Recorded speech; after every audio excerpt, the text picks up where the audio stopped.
I'm going to call the meeting to order. This is the August 15th meeting of the Joint Town Council Parking Authority Redevelopment Agency of the Town of Los Gatos. First, I'd ask everyone in the room if you would be willing to turn off your cell phones or put them on mute. That would be great, so that we do not disturb the meeting. And now that we've accomplished that task, Madam Clerk, will you call the roll, please? Councilmember Stephen Leonardis. Here. Councilmember Barbara Spector. Here. Councilmember Diane McNutt. Here. Vice Mayor Steve Rice. Here. Mayor and Chair Joe Przinsky. Here. It is our tradition each week to invite a member of our youth leadership community to join us and lead us in the Pledge of Allegiance. And tonight, we are privileged to have Saxon Ratcliffe of Fisher Middle School with us, with his mom in the front seat. Saxon is a seventh grader at Fisher. His favorite subject is math. He visits the library often, at least once a week, in the summer particularly. One of the favorite books of Saxon's is Holes. His interests include computer, television, and traveling with his family. He assists at the San Jose Family Shelter, and he is interested in drawing and building Legos. And one of our staff members commented perhaps this indicates a future architect. I'd ask at this point then, Saxon, would you come forward to lead us in the pledge? And we all stand.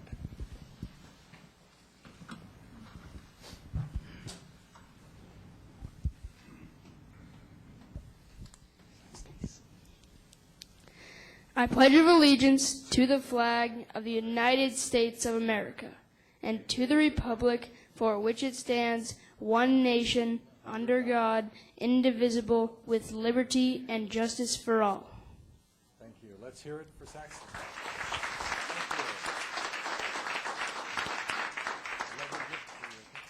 Shake the hands of the council.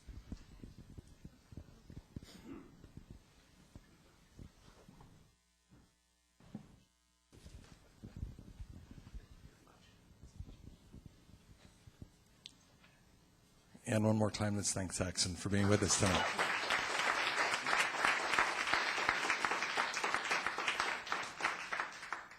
Now, we do have a presentation tonight, and it's for the Visitors Bureau. And I'd ask all members of the Bureau to join me up here at the podium, and we're going to have a little presentation.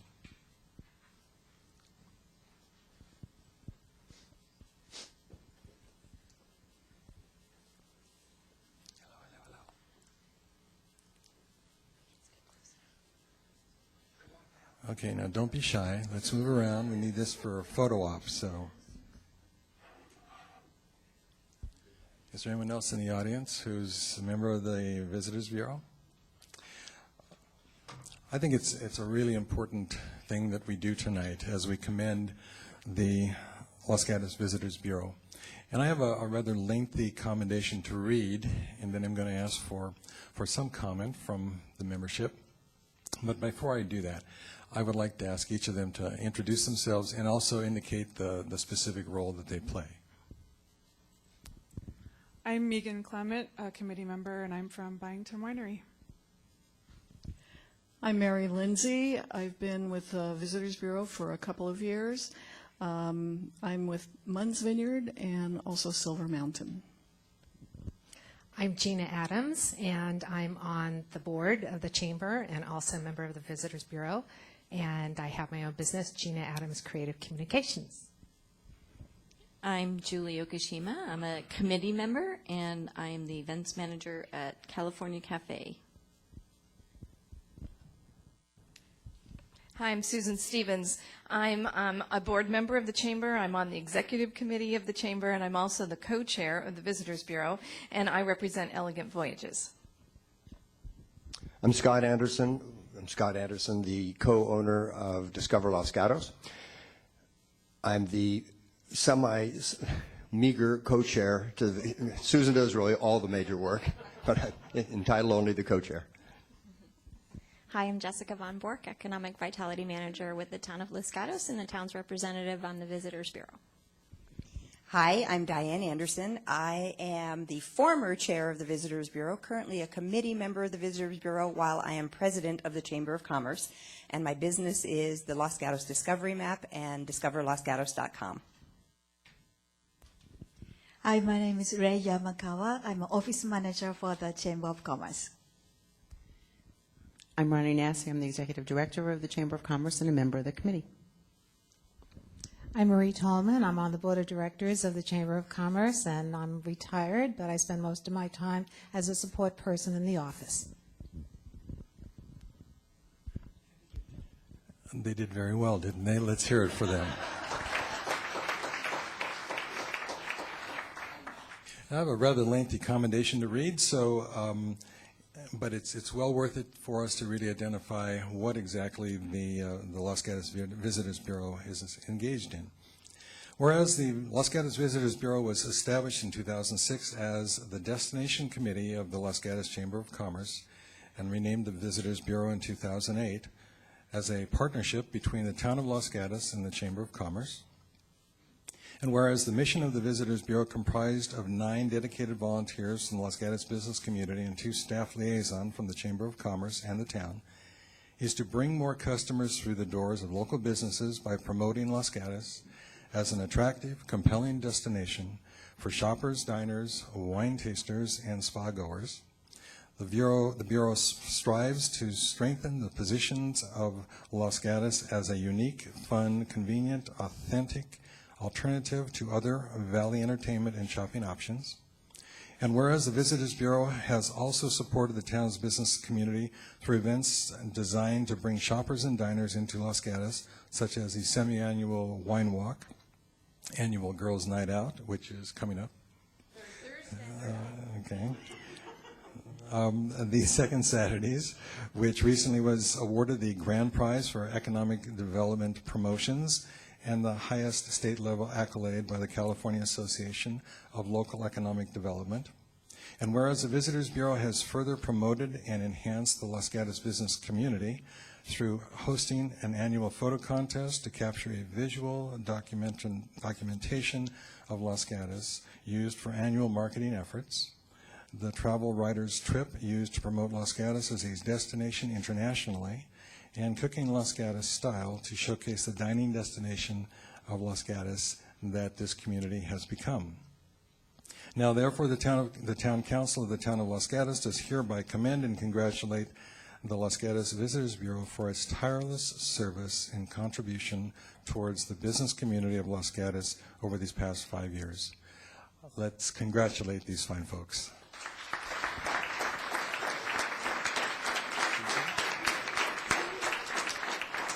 Now, Susan wants to say a couple words. Thank you, Joe. You know, as he was reading the commendation, there were a few things on there that we've done that I almost forgot about because we just seem to do one project after another after another. We are a dedicated group of volunteers, and I can't thank this committee more for all their hard work and dedication and keeping everything on track. We've been committed to helping the economic vitality of the town by the various projects that we've done. And it's always been our goal to promote Los Gatos as a destination for both the residents and the surrounding communities. We appreciate the support and the cooperation of the town in the various events that we've done. We couldn't do it without you, so thank you all. We, as he said, we started as a lodging committee, then we went to the hospitality committee, then we were the destination committee, and now we have settled into the name of Visitors Bureau, and that encompasses everything that we had done so far. The town of Los Gatos doesn't have a Convention and Visitors Bureau, so we have now been able to fill that need with the different programs that we've put on. We appreciate this accommodation and the recognition for the hard work that we've done, and it's our pleasure to continue to work on behalf of Los Gatos as the gem of Silicon Valley. So thank you all very much.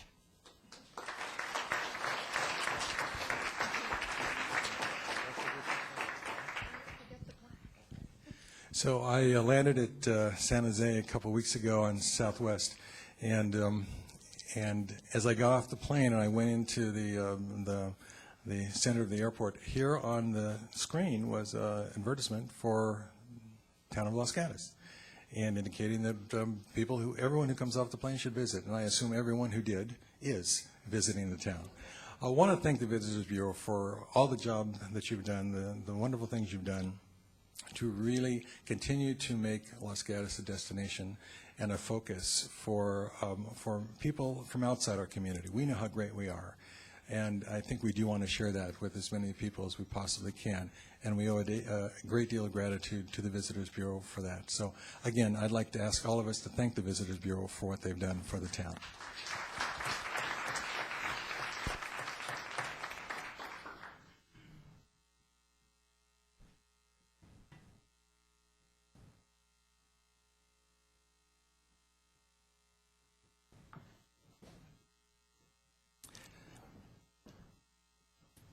All right. And the next item on our agenda is closed session report. I ask our attorney if she would give us the report. Thank you, Mr. Mayor and council members. The council met in closed session as duly noticed and posted. They took no action, and there is nothing to report out tonight. Thank you. The next item on the agenda is the council and manager matters, but before we go to that, just a reminder to all of you, if you intend to speak on any subject tonight, we'd ask you to fill out one of these buff cards that are in front of you and bring it to our clerk over here on my left so that we may duly notice you and be able to put you in the queue for speaking to us tonight. So let's move first to council matters. Any matter that the council wishes to surface. Councilmember Leonardis. Mr. Mayor, thank you. I'd like to know if I could put something on a future agenda on the story poll policy. Okay, so you'd like to discuss that? Yes, sir. All right, is there another member of council who would like to agendize that for a future council meeting? Okay, Councilmember Spector as well. So, Mr. Manager, would you please note that? Okay. Any other council matters? Okay, seeing none, manager matters. Mr. Mayor, members of the council, 3 items to report. We concluded a very successful Fiesta de Arts organized and sponsored by the Kiwanis Service Club, as they have annually for many years, and I just wanted to recognize the town staff from Public Works, Police, and other departments, as well as hundreds of volunteers who made that annual event such a success.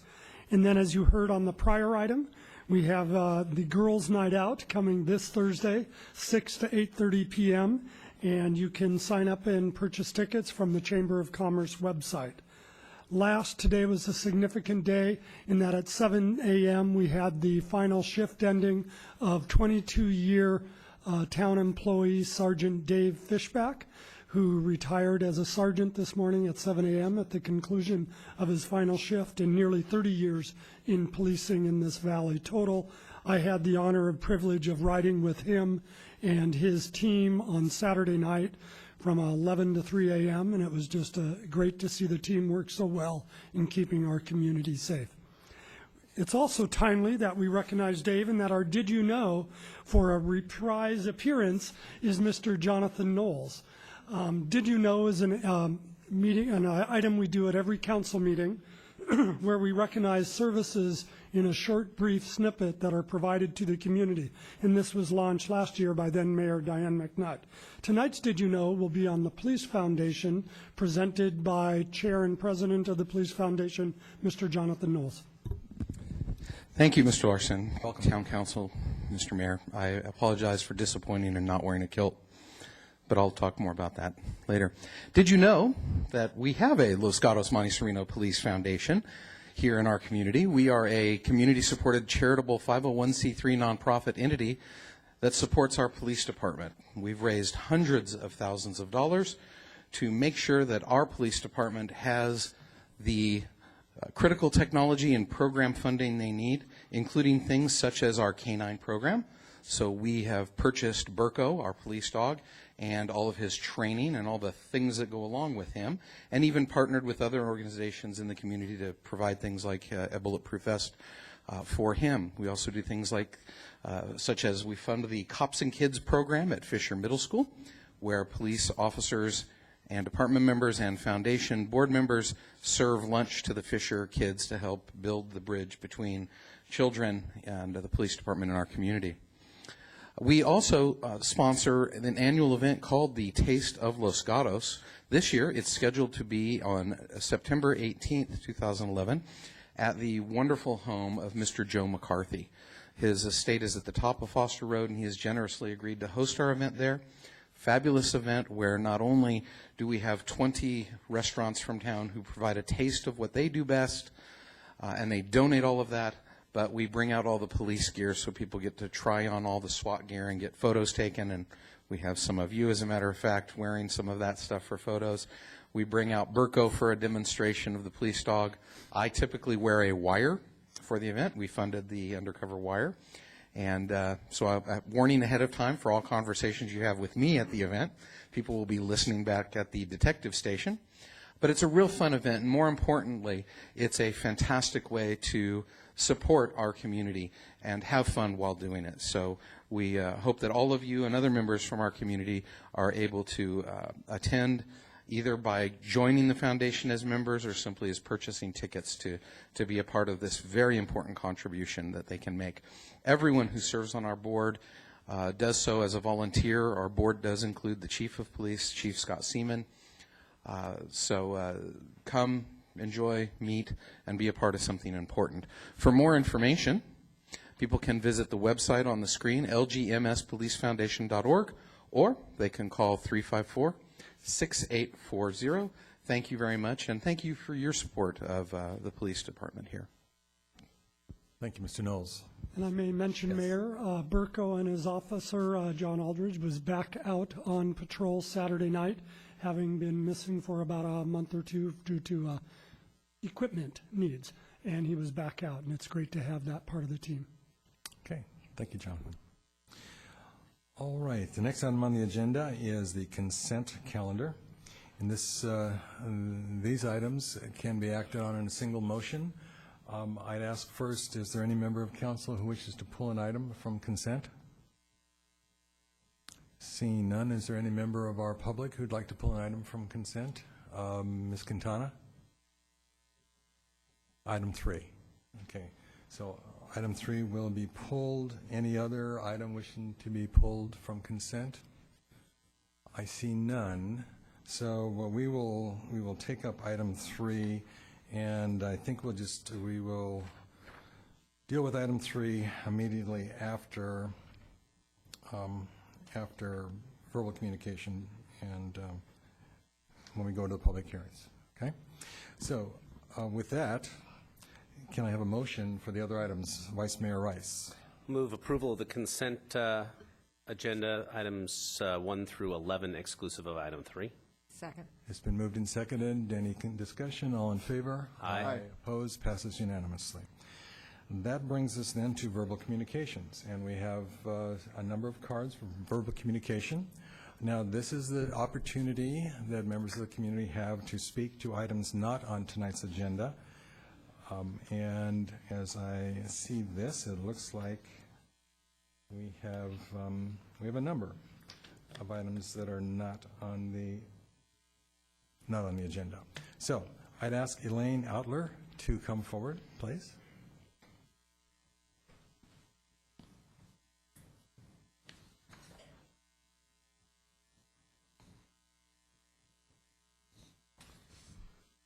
Good evening. Sounds very loud. My name is Elaine Outler, and thank you for the opportunity to speak tonight. Over the last few weeks, I spent most of my family vacation reading the official CEQA documents for the Creekside Sports Park and Bridge project, affectionately known as the Initial Study and Mitigated Negative Declaration. And the more I read, the more mitigations seemed to be required to reduce that project's environmental impacts to a less than significant level as required by the state through the CEQA process. From further inspections to studies, consultations, lists of details, best management practices, and monitoring before, during, and after the project is complete, the volume of mitigations outlined highlighted the shortcomings of the current plan. The need for the mitigations is very clear. They include precautionary measures to ensure that the asbestos in the old Verizon buildings doesn't end up in the air and soils during demolition, to certify that the artificial turf products used are adequately studied to ensure they really are safe for our groundwater and for our kids to play on, to ensure the arsenic and other known hazardous materials in the soil left from the property's historical uses are adequately studied, then either removed or at the very least never find their way into our drinking water, to minimize the known erosion and flooding risks when trees are removed for the bridge, and to protect the many known species of wildlife and plants. One biological study required 35 mitigations. Moving forward with the project without changes legally commits the town to completing and thus funding all these measures, and they are not free. You can choose to spend your $650,000 from the Albright project on anything you want. In this economic climate, when town staff have just been asked to take a 5% pay cut and a special property tax assessment just passed for schools, why would you want to spend it on another bridge? The initial study makes it clear that a majority of soccer kids will be driven to practice, so the bridge is not for them. And it's not an adequate substitute for safe pedestrian access from University, yet the current plans are lacking even sidewalks. I urge you to rethink this project and use these funds to build a better and less impactful park or anything that really benefits residents in a more meaningful and durable way. Thank you. Thank you, Ms. Outler. Carla Mason.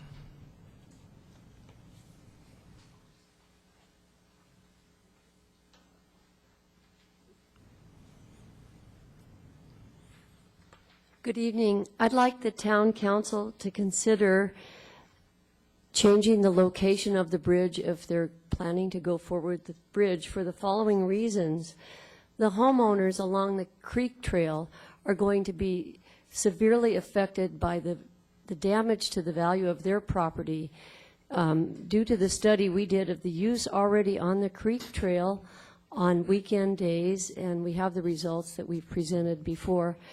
The trail is already way overused and extremely dangerous at certain times of the day, and the home values would be very decreased by a bridge opening into the backs of many of those homes' yards.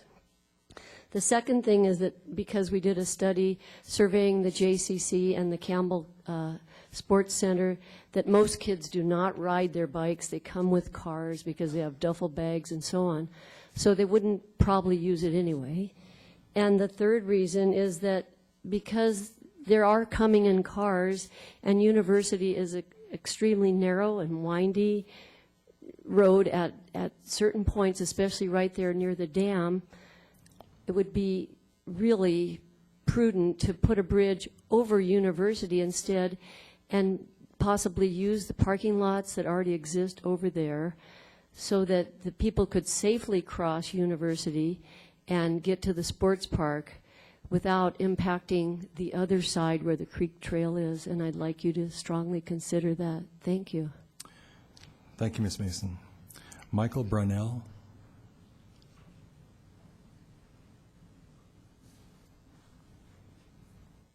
Thanks.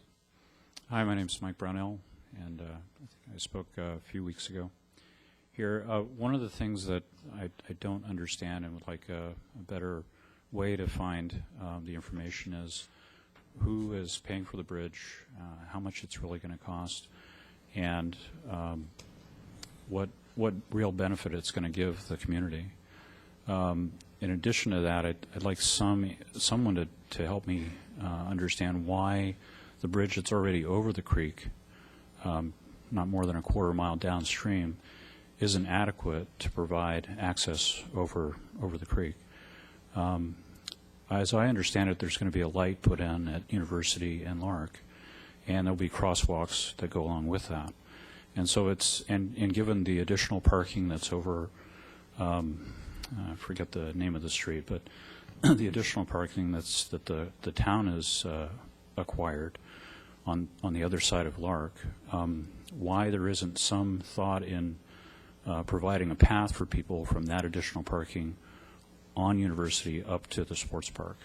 and the lack of, it seems like the lack of planning for parking and pedestrian access on University needs a little bit more work. And I'd just like to be able to find that information or know who I could talk to about that. Okay, thank you, Mr. Brunel.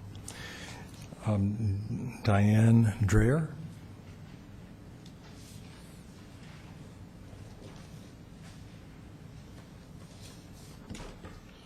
Yes, distinguished council members, my neighbors and fellow citizens of Los Gatos. My name is Diane Dreher. I'm a Los Gatos resident on Arroyo Grande, and I'm concerned, along with many of my neighbors, about the current plans for the pedestrian bridge. I share the concerns of my neighbors on Los Astos and Los Morados about the impacts of the bridge, but I'd like to bring to you tonight a particular concern of my own. The safe access to the park for pedestrians. The impact study says there are no sidewalks along the east side of University Avenue in the site vicinity except for a short section south of Lark Avenue. South of the site, there are no sidewalks on either side of University Avenue adjacent to Vasona Lake. And later, there are no bike lanes along University Avenue in the vicinity of the project site. Unless I'm mistaken, the report's response to this seems to be that this doesn't matter because of the proposed bridge. Here's what it says. Since there are no sidewalks along the east side of University Avenue, no crosswalks to allow safe pedestrian crossing of University Avenue from the crosswalk on the west side of the street to the site entrance, and no bike lanes along University Avenue, this bridge would provide a safer option for access to the proposed park. Okay, I'm confused. How is a bridge a substitute for sidewalks, crosswalks, and bike lanes? Unless the plan is to enforce some way to prevent kids, like building a Berlin Wall or something around University Avenue, to prevent kids from coming to the park along University, then not considering real safe pedestrian access from University is simply irresponsible and sets the town up for legal action. When the first child gets hurt trying to cross the street or to walk to the park, we need sidewalks, crosswalks, etc. The plan also doesn't show the section of the park's shared driveway where a supposed future sidewalk will be that allows people from the Atari parking lot or University street parking to walk from their cars to the park. It says only, future sidewalk connections to the University by town. Where are the sidewalks we need? I will conclude here. The proposed bridge is an illogical expense, a dangerous distraction from what we really need, a wasteful use of money, especially in these tight economic times. What we really need are those sidewalks for the safety of the citizens, the children of Los Gatos. Thank you. Thank you, Mr. Mayor. Mr. Manager, would you care to comment? I know we've heard this before during verbal communication on a number of occasions in the past.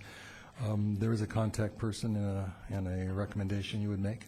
First, in terms of process, the environmental document that was referenced by several of the speakers is out there for public review just to garner comments like we've heard tonight.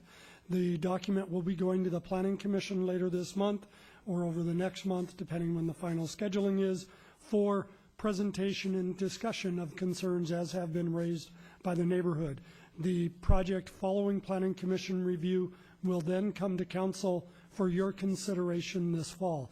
No final decision has been made on parking, on bridge, on access to the park other than through roadways. So, example, the issues of sidewalks, bike lanes, and the like have not yet been addressed or decided, and that will occur during the process that's unfolding now. That was the genesis of many of the comments. One speaker asked for who to contact to understand the details of the proposal and what might be suggested. I'd refer them to Todd Capurso, our Director of Parks and Public Works, who has gone out and attended at least one neighborhood meeting to discuss this project and is available for further follow-up. Last, one speaker mentioned 5% pay cut to employees, and that wasn't in the budget the council adopted last spring. Thank you, Mr. Manager. We have a couple more verbal communication. Weldon Bankston? Weldon Bankston?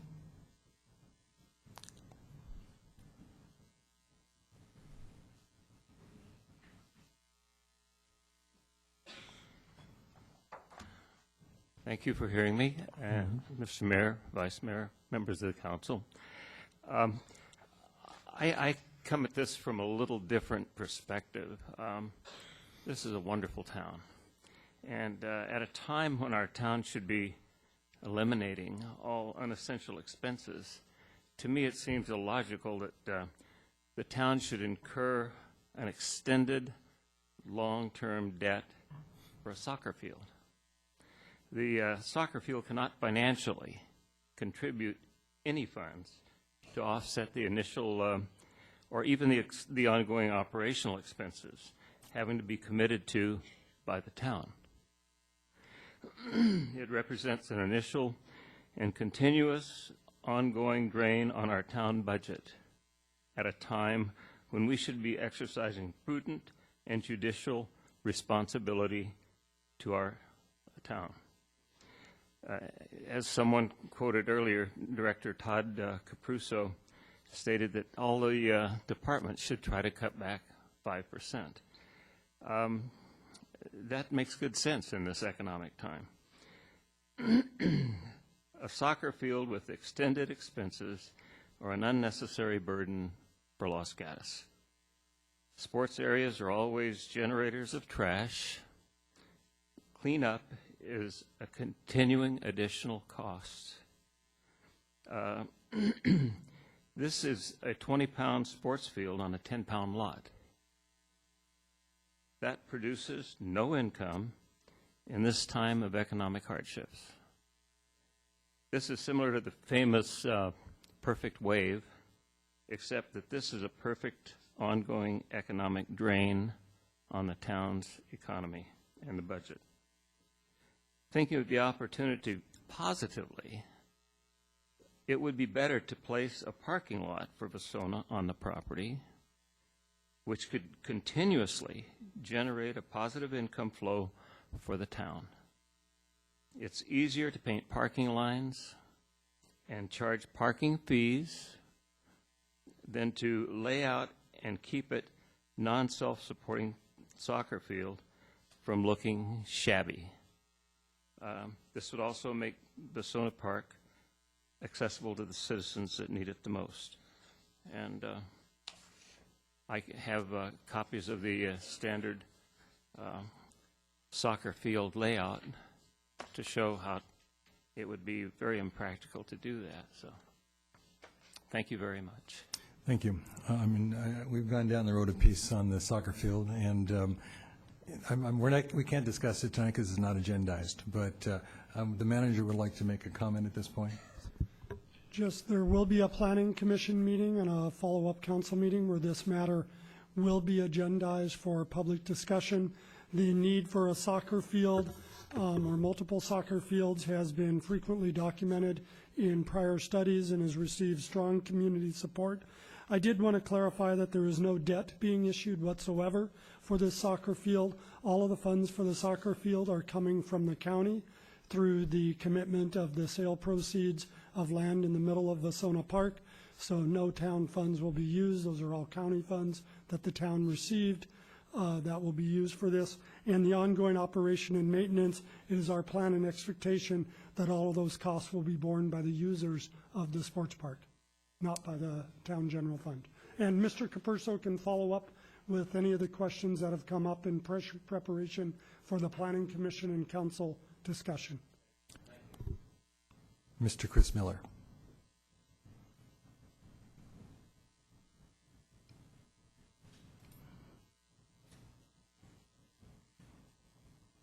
So I've been a lifelong resident of Bachman Park neighborhood, and I just wanted to thank the town for all that they do, and the Parks and Public Works Department for keeping that park beautiful and clean. And I know they're doing there's a pipe that's overflooded every winter time, and every springtime and summertime they're out there trying to figure out what's wrong, and I think they finally got it. So I just wanted to thank the town for their commitment in keeping up the the beauty of the park. Thank you, Mr. Miller. Those are all the cards for verbal communication. Does anyone else wish to speak on items not on the agenda? Then we'll go to our public hearings. And I think we will hear first the pulled item. That would be item number 3. Item number 3 is the 9160 Albright Way and 14600 Winchester Boulevard. We had 3 or 4 individuals who wish to speak to that. I will call John Shepherdson first.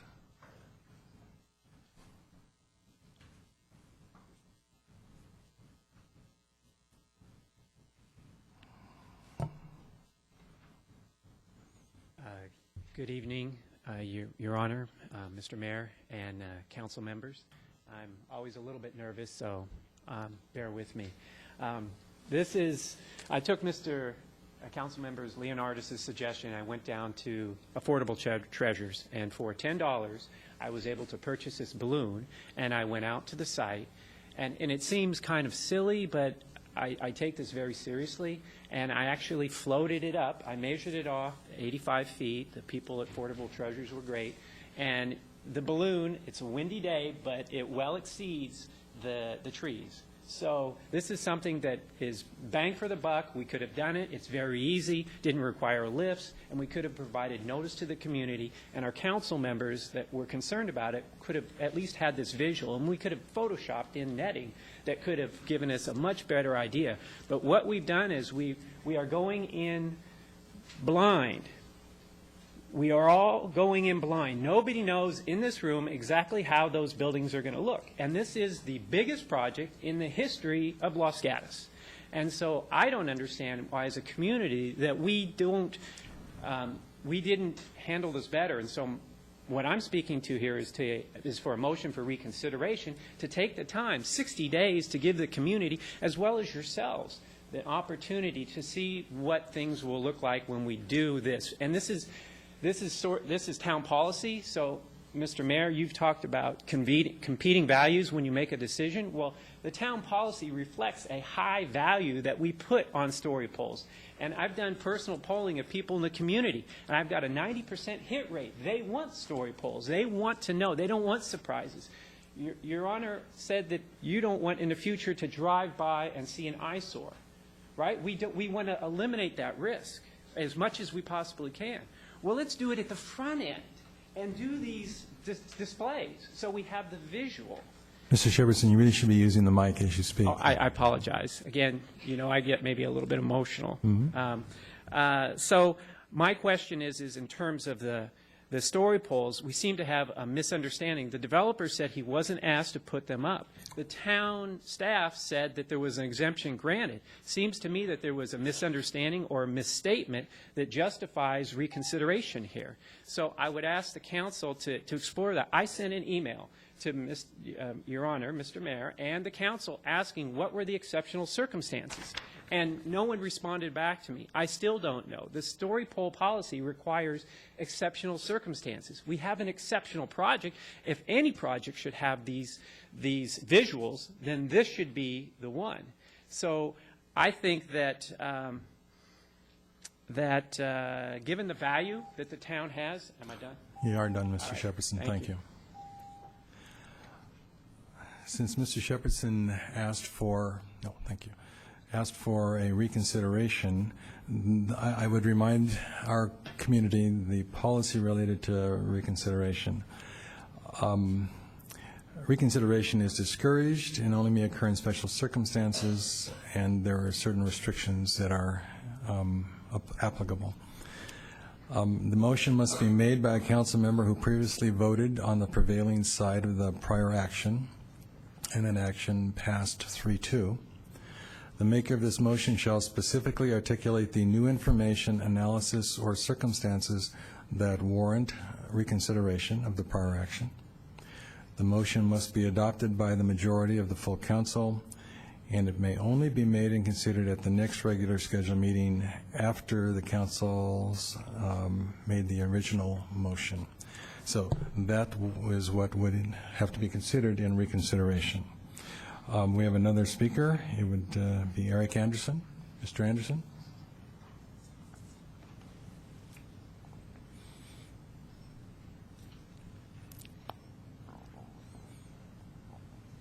Thank you, Mr. Mayor and council members. I appreciate this opportunity to speak this evening. I had a number of items that I wanted you to consider regarding the factual basis of what was discussed relative to the Albright Way project. The first is that the first phase is over 280,000 square feet. It'll be built without a traffic light.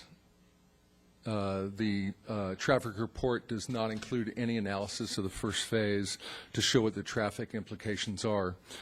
And the ordinance just recommends that a light be put in. It is not a mandatory thing.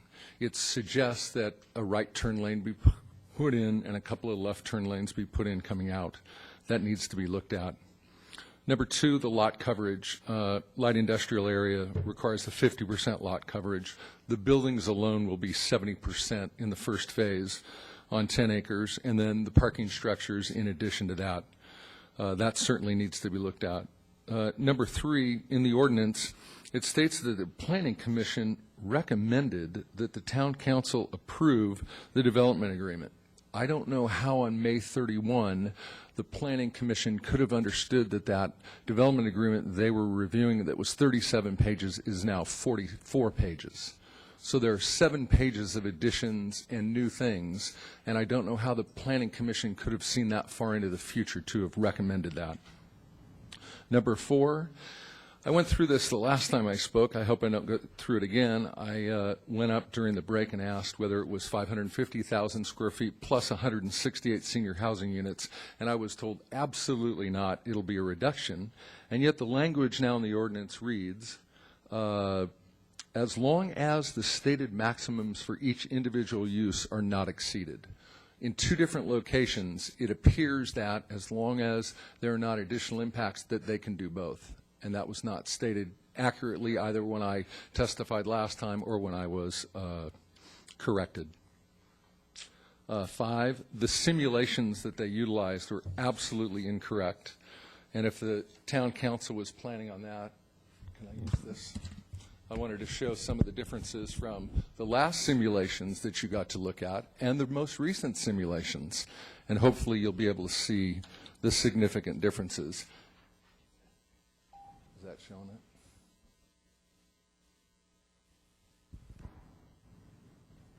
No problem. I should have let you know I was going to throw that at you.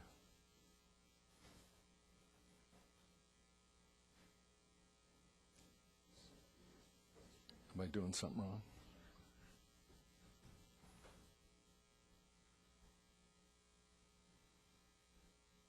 Come on, Elmo.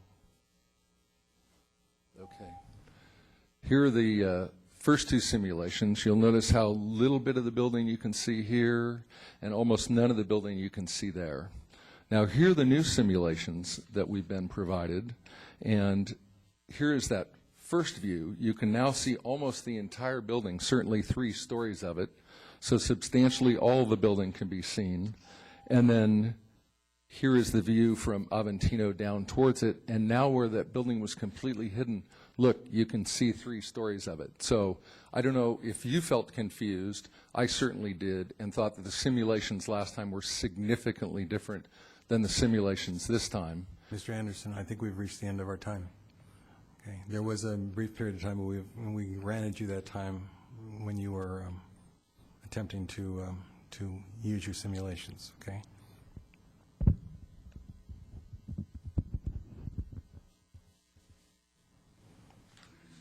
right. Thank you, Mr. Anderson. Ms. Quintana.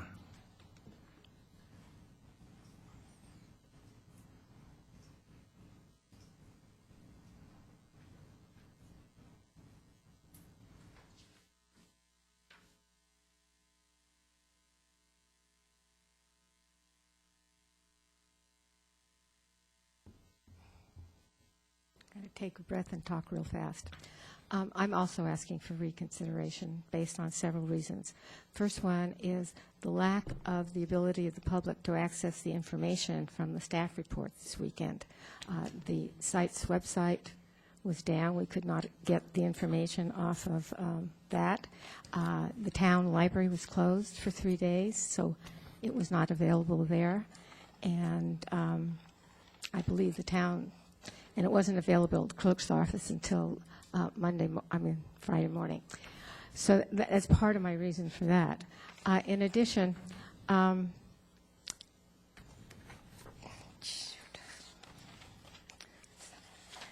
there are several other reasons.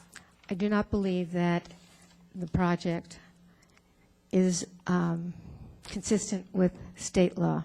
The state law requires general plans to identify land use, specify their location, and to identify the density and intensity standards for each GP land type. For the light industrial land type, such as Albright Way, that's a maximum of 50% coverage and a maximum height of 35 feet. This is 50 feet less than the approved zoning on Albright. While a PD can modify building standards, does not give the zoning the right to modify the general plan without a general plan amendment. Another land use law states that, supporting what I just said, that a town zoning law must be consistent with the general plan and its elements.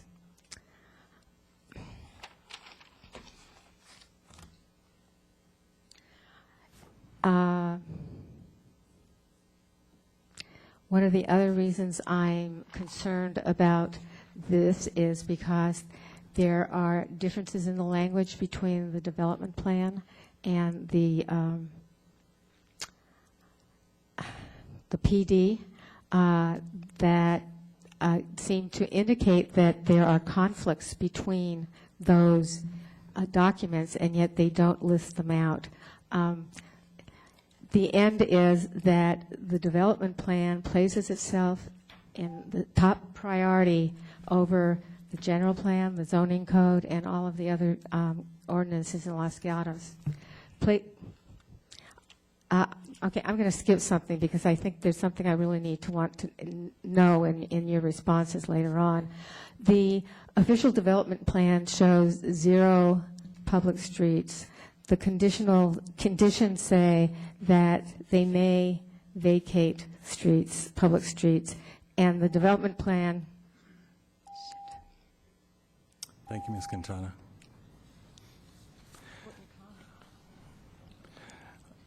Jake Van Natta.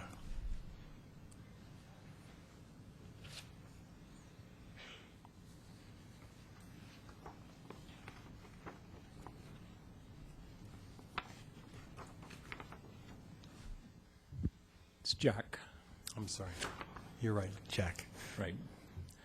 I'm here representing the Los Gatos Community Alliance. I'm here to talk about the general plan and our feeling that it's being skirted, bent at times, and abandoned. For some people unfamiliar with the general plan, it's the town's guide to achieve the vision of how the town should be growing today and into the future. The first statement I picked up in the introduction was that Los Gatos is an oasis of calm. The second was Los Gatos is truly a special place, and residents want to protect their community from the increasing development pressures of the region. Is the council looking hard at these development pressures on us, the residents? Number 3, the residents expect all new developments to fit into the fabric of the community. I ask, how do an additional 8,000 new car trips, when combining the 2 projects, North 40 being the second, how do those fit into the existing fabric?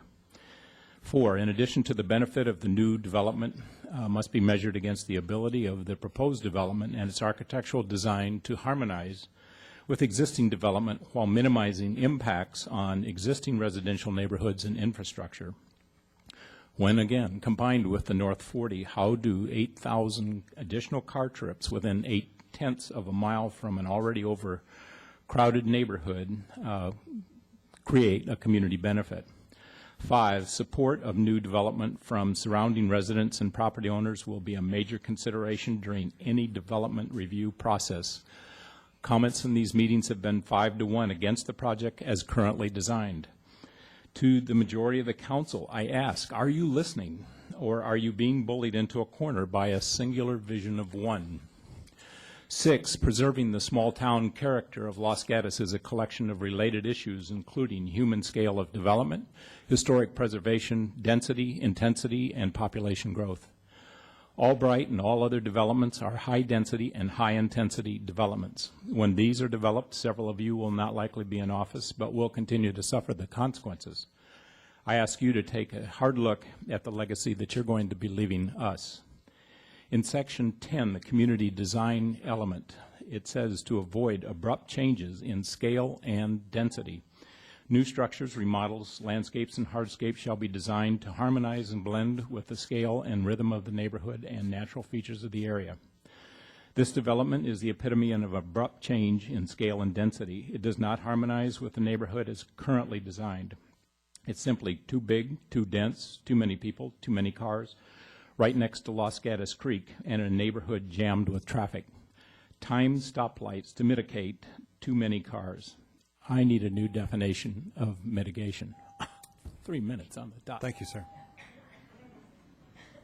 Very impressive. I'd like to refer council to pages A17A and A17B of the packet, if you will. I think this is the graphics that Mr. Anderson was presenting us for our consideration. And I understand exactly the view that he noted and brought to our attention. While we're looking at that, I'd ask the manager if he would respond to any of the questions raised by the speakers tonight. First, Mr. Mayor, members of the council, on the procedural issues that were brought up, the agenda was posted as required by law in the town code. The documents were available not on Friday online because of maintenance work being performed by our vendor, but they were available at times over the weekend. And I do know that Ms. Quintana was in our offices a fair amount of time Friday reviewing the staff report and documents that are before you tonight. So to summarize, while we generally provide increased availability as a matter of choice, all required notification and provision of the documents was met. In terms of other issues that were raised, I think the remaining one was on the visuals that the mayor mentioned, and Ms. Rooney will respond to that. Okay. Thank you. As the mayor pointed to, attachment pages A17A have the visuals that were referenced on the by the speaker. Those are from an earlier plan set. If you notice the date, those are dated, the last revision date was March 18, 2011, and that was prior to taking the plan to a greater level of architectural review. This is using a model rather than actually using the architectural layout of the building, form of the building. And so when you use just a modeling or a mass and bulk exhibit, it's not as fine detailed. So with the additional setbacks that were incorporated into the final design, the placement of the buildings in the final design, and the placement of the parking structure, the exhibits that were shown on August 1st are consistent with what we believe would be built out on site. And this is just, again, was from an earlier plan set, but still part of the plan development application as a modeling. And what's the relationship then of this in our document to the more current visualization? Well, this is part of the plan set, and again, it's used for a different purpose. This is more for a modeling effort rather than actually looking at the architectural elevations. What the council saw on August 1st was taking this model, and instead of having a bulk and mass type of modeling, actually making it a true building and what the building would look like, and then redoing another photo simulation of that. If you notice, this building is a lot more, I would say, perpendicular to the boulevard, to Winchester, than the final design that the council saw on August 1st. Correct. And the 4 or 5 weeks in between allowed us to then request and receive an enhanced architectural orientation. Correct. And that, as well as the other architectural development that's taking place now, will be what's presented to the Planning Commission on August 24th? That's correct. Thank you. Any other questions that were raised by the speakers that need to be addressed? Any issues relative to the general plan? There were a number of comments that were made about the general plan. Would either of you wish to comment to that? Oh, I'm sorry. I think what's important to understand is the general plan needs to be taken as a whole, and we can pull out statements out of the general plan and make a case for a project or against a project because there's hundreds of policies and goals within the general plan. In the staff report that the council saw on June 20th and then again on August 1st, laid out a number of general plan goals and policies that staff had found that support the project. And so I think you can pick out anything out independently out of the general plan and can either support or oppose a project. In terms of whether it's consistent with the general plan, it is consistent in use, and it's consistent with the lot coverage of the underlying general plan land use designation. The Planning Commission and Council, through a plan development application, can modify the development standards. In this case, the development standard referencing height was modified. Overall, the project is consistent in terms of use with the general plan. There's policies that support that, and I think that covers my comments on that. Thank you. Any questions from council and staff? Again, it falls to the majority of the council who were in the affirmation of this to find that there is new and significant information to make a request for reconsideration. The members who were in the majority, myself, the Vice Mayor, and Councilwoman McNutt, would be the individuals. Do any of this body find cause to reconsider? And I don't as well. So I'm going to ask for then a motion to approve item 3 of the consent calendar. So moved. It's been moved. Second. Moved and seconded. All in favor? Aye. Aye. Opposed? No. No. Passes 3-2. That brings us to then our next hearing. That's item number 12. It's a request to operate a restaurant, Pizza Simpatico, with indoor and outdoor seating, beer and wine service, modified hours of operation, and a currently existing delicatessen, wine bar, and specialty retail use store, Los Gatos Gourmet. This is property zone C2 LHP, conditional use permit U11006 APN 52901-025. The project is located at 91, 101, and 109 West Main Street. And before we go on, Mr. Manager. Mr. Mayor, members of the council, there was a desk item distributed to you at your seats today, which includes the preliminary representation of linear foot data for and categorization of various businesses from Elm south on Santa Cruz Avenue to Main Street, east to the Highway 17 bridge. The version that's in front of you on the dais as well as out in the lobby for the public is the final version of that document as requested by a member of the council. And we'll have the presentation tonight be made by Jennifer Savage, our planner. All right. Thank you. Good evening, Mayor, council members. The subject property contains 5 commercial spaces. The subject application modifies the existing conditional use permit that covers 2 businesses, Los Gatos Roasting at 91 and 101 West Main Street, and Los Gatos Gourmet at 109 West Main Street. The applicant is requesting to operate at 109 West Main Street, where Los Gatos Gourmet is currently approved for wine tasting, a delicatessen, and specialty grocery retail sales. The applicant is proposing to allow a restaurant, Pizza Simpatico, with indoor and outdoor seating, beer and wine service, and retail sales, and to modify the existing hours of operation.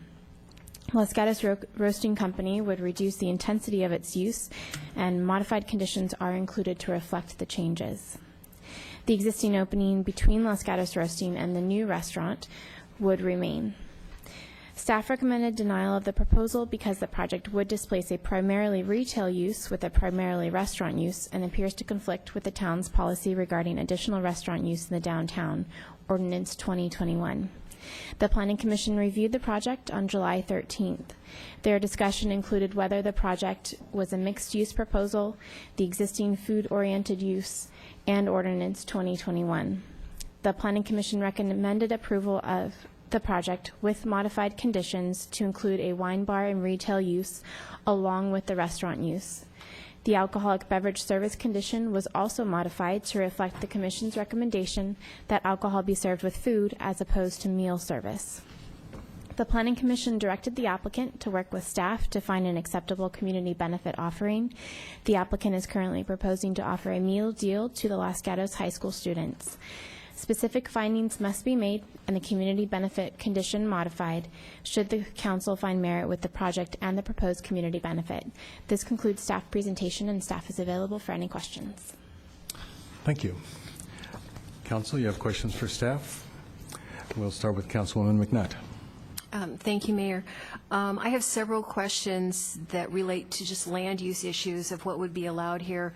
Has nothing to do with this particular restaurant or this particular business plan. So if I look at the draft conditions of approval for 109 West Main, it starts off with operating a restaurant, Pizza Simpatico, and then later on use it says approval is for a high turnover sit-down restaurant, comma, wine bar, comma, and retail use. My question is, in the future, would the next tenant be required to have a mix of all three of those, or does that mean that the next tenant would be allowed to have any one of the three of those, or how would that work? Any tenant coming into the space would be required to submit a written proposal to town staff for us to analyze and determine whether or not the new use would constitute an intensification of use as defined in the town code, and thus require or not require a modification to the conditional use permit. Okay, but that doesn't actually answer my question. So an intensification of use. So if they come in and say, I just want to do a high turnover sit-down restaurant, is that permissible? If they were to do just a high turnover sit-down restaurant without adding seats, perhaps. If they just wanted to do a high turnover sit-down restaurant while adding seats, it would be considered a requirement to modify the conditional use permit. Okay. And then, may I just continue, Mayor? Thank you. And then we have no way of guaranteeing this mix of uses. For example, we don't have in here that a certain percentage of the space in the store has to be set aside for retail, or a certain percentage of revenue. Is correct? Not entirely. You could specify the square footage of a space for a particular part of the use. I don't believe that we have or can specify the amount of revenue that comes out of it. Well, yeah, I was just being facetious. Okay, that way. sorry. It's okay. You'll get my sense of humor as we work together longer. And then, can you talk to me about the door having it remain open? I mean, I understand the history of the property and how it's all been mashed together at different times through the years. But now that they're more two separate businesses, why would we want to have a door opening with free-flowing customers between these two businesses that would seem to be quite different? The applicants do propose in their letter of justification that this creates an opportunity for synergy between the existing Los Gatos Roasting Company and the new restaurant, should it be approved. It was also put out as an option to the applicant as a cost-saving measure. If the opening was to be closed permanently, the current proposal for the restaurant would require a separate CUP, which does have a higher cost than just modifying the existing conditional use permit that covers all 3 addresses. So you just said that we have just 1 CUP when I'm looking here and it looks like we have 2? It is 1 CUP, 1 conditional use permit application number. There are 2 sets of conditions for the 2 different uses. Okay, and then probably my last question right now, Please. if that's all right.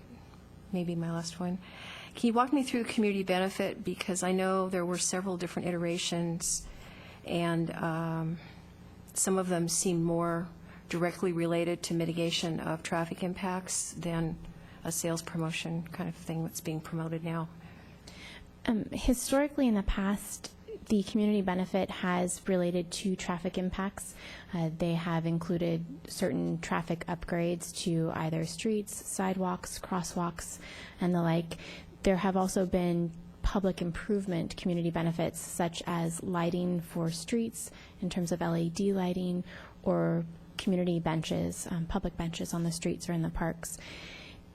The community benefit policy does not specify that it has to be traffic related, only that it should sufficiently cover the impacts that the project results in. And I actually lied, I have one more. The language regarding required of meal service, I mean, we've always said meal service with every other alcohol-related project in town, as far as I know, in downtown. The way it reads right now, it's food service, so it's permitted only with food service. So that's a different set of wording. So does that mean that it's not required? That food service only has to be available and not served with the alcohol? Not as the condition is currently modified to. The discussion at the Planning Commission included whether or not the use would be considered a restaurant or a bar. In the past, the alcoholic beverage service policy does require meal service to be served with food, but the Planning Commission, in its discussion in distinguishing between a bar and a restaurant, noted that there are quite a few restaurants in town that have food available, not necessarily a full meal as someone might think of as a 3-course meal, but simply something along the lines of small plates. This is something that is being considered in the town's modified alcoholic beverage policy currently. My understanding with the intention of the modified condition to say food instead of meal service was to include that option for small plates as opposed to a full meal by the Planning Commission. We'll talk more later. Thank you. Okay. Other questions? Vice Mayor? Thank you. I have one quick one, I think. In the Planning Commission's rationale, one of the reasons for recommending approval was that the proposed cooking facilities are minimal. There's an oven and a 6-burner cooktop. Although I didn't see in the minutes any discussion of the cooktop, there was a discussion of the oven. That was in the drawings that they saw. Is that correct? Correct. Okay. What else? I'm not familiar with restaurants, cooking facilities. What else would there need to be to have it not be cooking facilities minimal? In the town's past decisions, minimal cooking facilities consisted of non-commercial cooking facilities such as a toaster oven or convection oven. Pardon me, not necessarily convection oven, but a meat slicer so that you would be able to prepare small plates, as well as a sink perhaps as required by the health department. In those decisions where it has minimal cooking facilities, it has not included a stove. It has not included a full oven. It's a unique application, and the Planning Commission's discussion, my understanding, was going to other recent unique applications where they didn't necessarily have a full kitchen, but they certainly did prepare small plates. Sorry, to go back to your question, Yeah. I don't know the definition of a full commercial kitchen. So as you look at this application, do you consider this minimal cooking facilities, or is this a full kitchen? Staff would not consider it minimal because of the 6-burner stove. Thank you. That was what I was trying to understand. Thank you. Councilwoman Spector. Thank you, Mr. Mayor. I had a few questions, but Ms. McNutt made me think of another one. When I look at the use that's being approved here, I was under the impression in reading the packet that we were looking at food service with or without wine and beer, and then the sale of wine and other food products. In other words, a restaurant with a retail component. However, when I look at the definition of the CUP on the 3rd page of the resolution, all I see is a use for a restaurant. Let's see.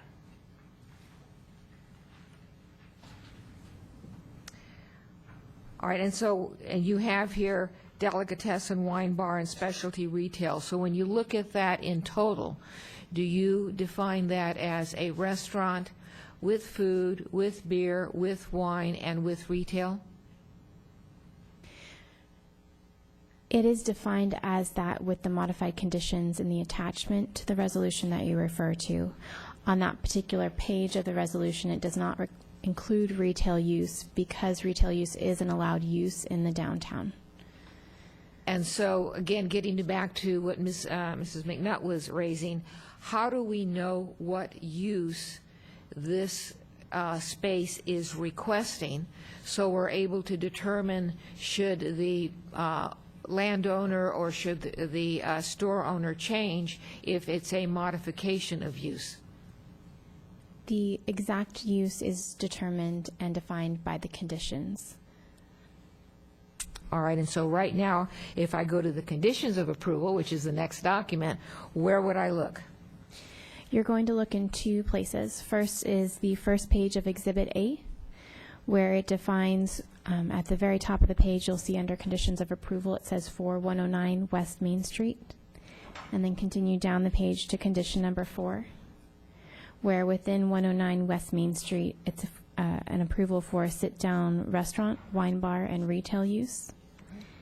And then if you move to the first page of Exhibit B, under the top of the page where it says conditions of approval, it says for 91 and 101 West Main Street. Under that, it defines the description of the use. And then under condition number 2, it also defines the use as a coffee shop, espresso bar, and retail shop. Thank you.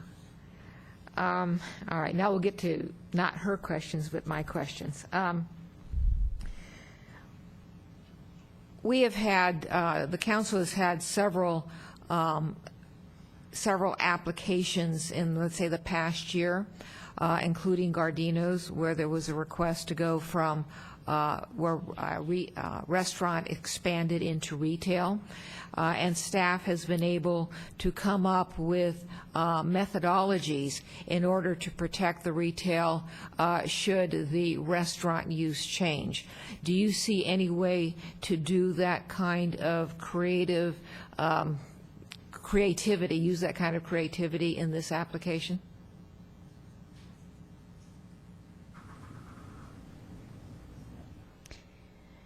You could potentially go along those lines. The difference in those applications using James Randall, the wine bar that was known as SB 17 through the application process with a different name now, and also Gardino's, is that those 3 applications, using them as examples, have the quote-unquote expansions without that commercial kitchen. They didn't have those improvements that were permanent commercial cooking facilities. They did have a sink involved and perhaps a bar top that wasn't used as a bar per se, but certainly a bar counter. With this application, it's different in that the creativity may have to come from maintaining a certain square footage of retail space and a certain square footage of restaurant space. That is something that the council could look at comparing the existing square footage of that full space, what's existing as retail use, comparatively to what's proposed. and we could condition the projects to have that amount of square footage, depending on the council's comfort. All right, and one of the issues that came up at the Planning Commission level, I believe, was the fact that if you look at the renderings of the use, there are two counters, bars, these counter/bar areas. Does staff have any thought as to how those areas could be precluded from being standalone bars other than having the applicant or future applicant say, I won't use it as a bar? Is there anything else?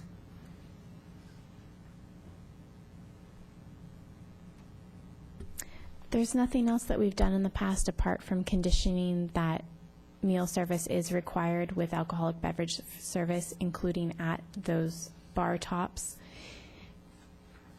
Perhaps staff can think of another way, but none at this moment. Mr. Mayor, one more question. Please. And this is also following up on something I think Ms. McNutt raised. On the community benefit, I noted that the applicant in her letter made a statement that $12,000 was too much to pay or extremely high for the kind of use that she's putting in. And then there was the offer of these food boxes for the high school kids. But staff never weighed in on whether or not, in terms of the type of benefit being offered or the value of that benefit, if staff thinks this is an appropriate benefit or not. On past projects, the value of the community benefit, the numerical dollar value of the community benefit doesn't necessarily equate with the number of trips. In this instance, there is no numerical value that staff can perceive from the food boxes, and we do not have feedback in regards to that at this time. Mr. Mayor, members of the council, this is actually an item for joint planning commission and council discussion at a study session in a week, not related to this case, but just in general in terms of the application of community benefit. As the council recall, it is up to the applicant to propose and to offer their community benefit in response to any traffic impacts. Staff originally, to Planning Commission, recommended against approval of this project, and so community benefit was not part of the staff recommendation at that time. Mr. Mayor, thank you, and thank you, staff. Other questions for staff?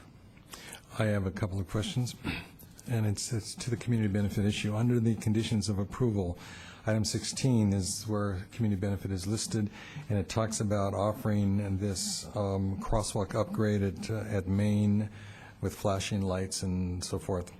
Now, that particular community benefit was not the original recommendation of staff, as I recall. I think the original recommendation was that and that it was actually, the staff was opposed to this as a benefit, as perhaps unnecessary for that crosswalk, but recommended one of those speed sign indicators at the South Santa Cruz Highway 17 entrance to town, because we know we do have a problem with acceleration coming off of the freeway onto South Santa Cruz at that point.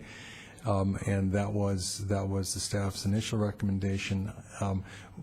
That did not end up on the recommendation on the conditions of approval, and then I think that there was some issue, as commented on, that neither this would be appropriate because of the desires of the applicant and not to have to fulfill this recommendation.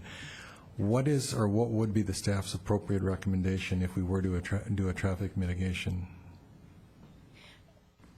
In order to do community benefit, the council would determine whether or not the offered community benefit was appropriate.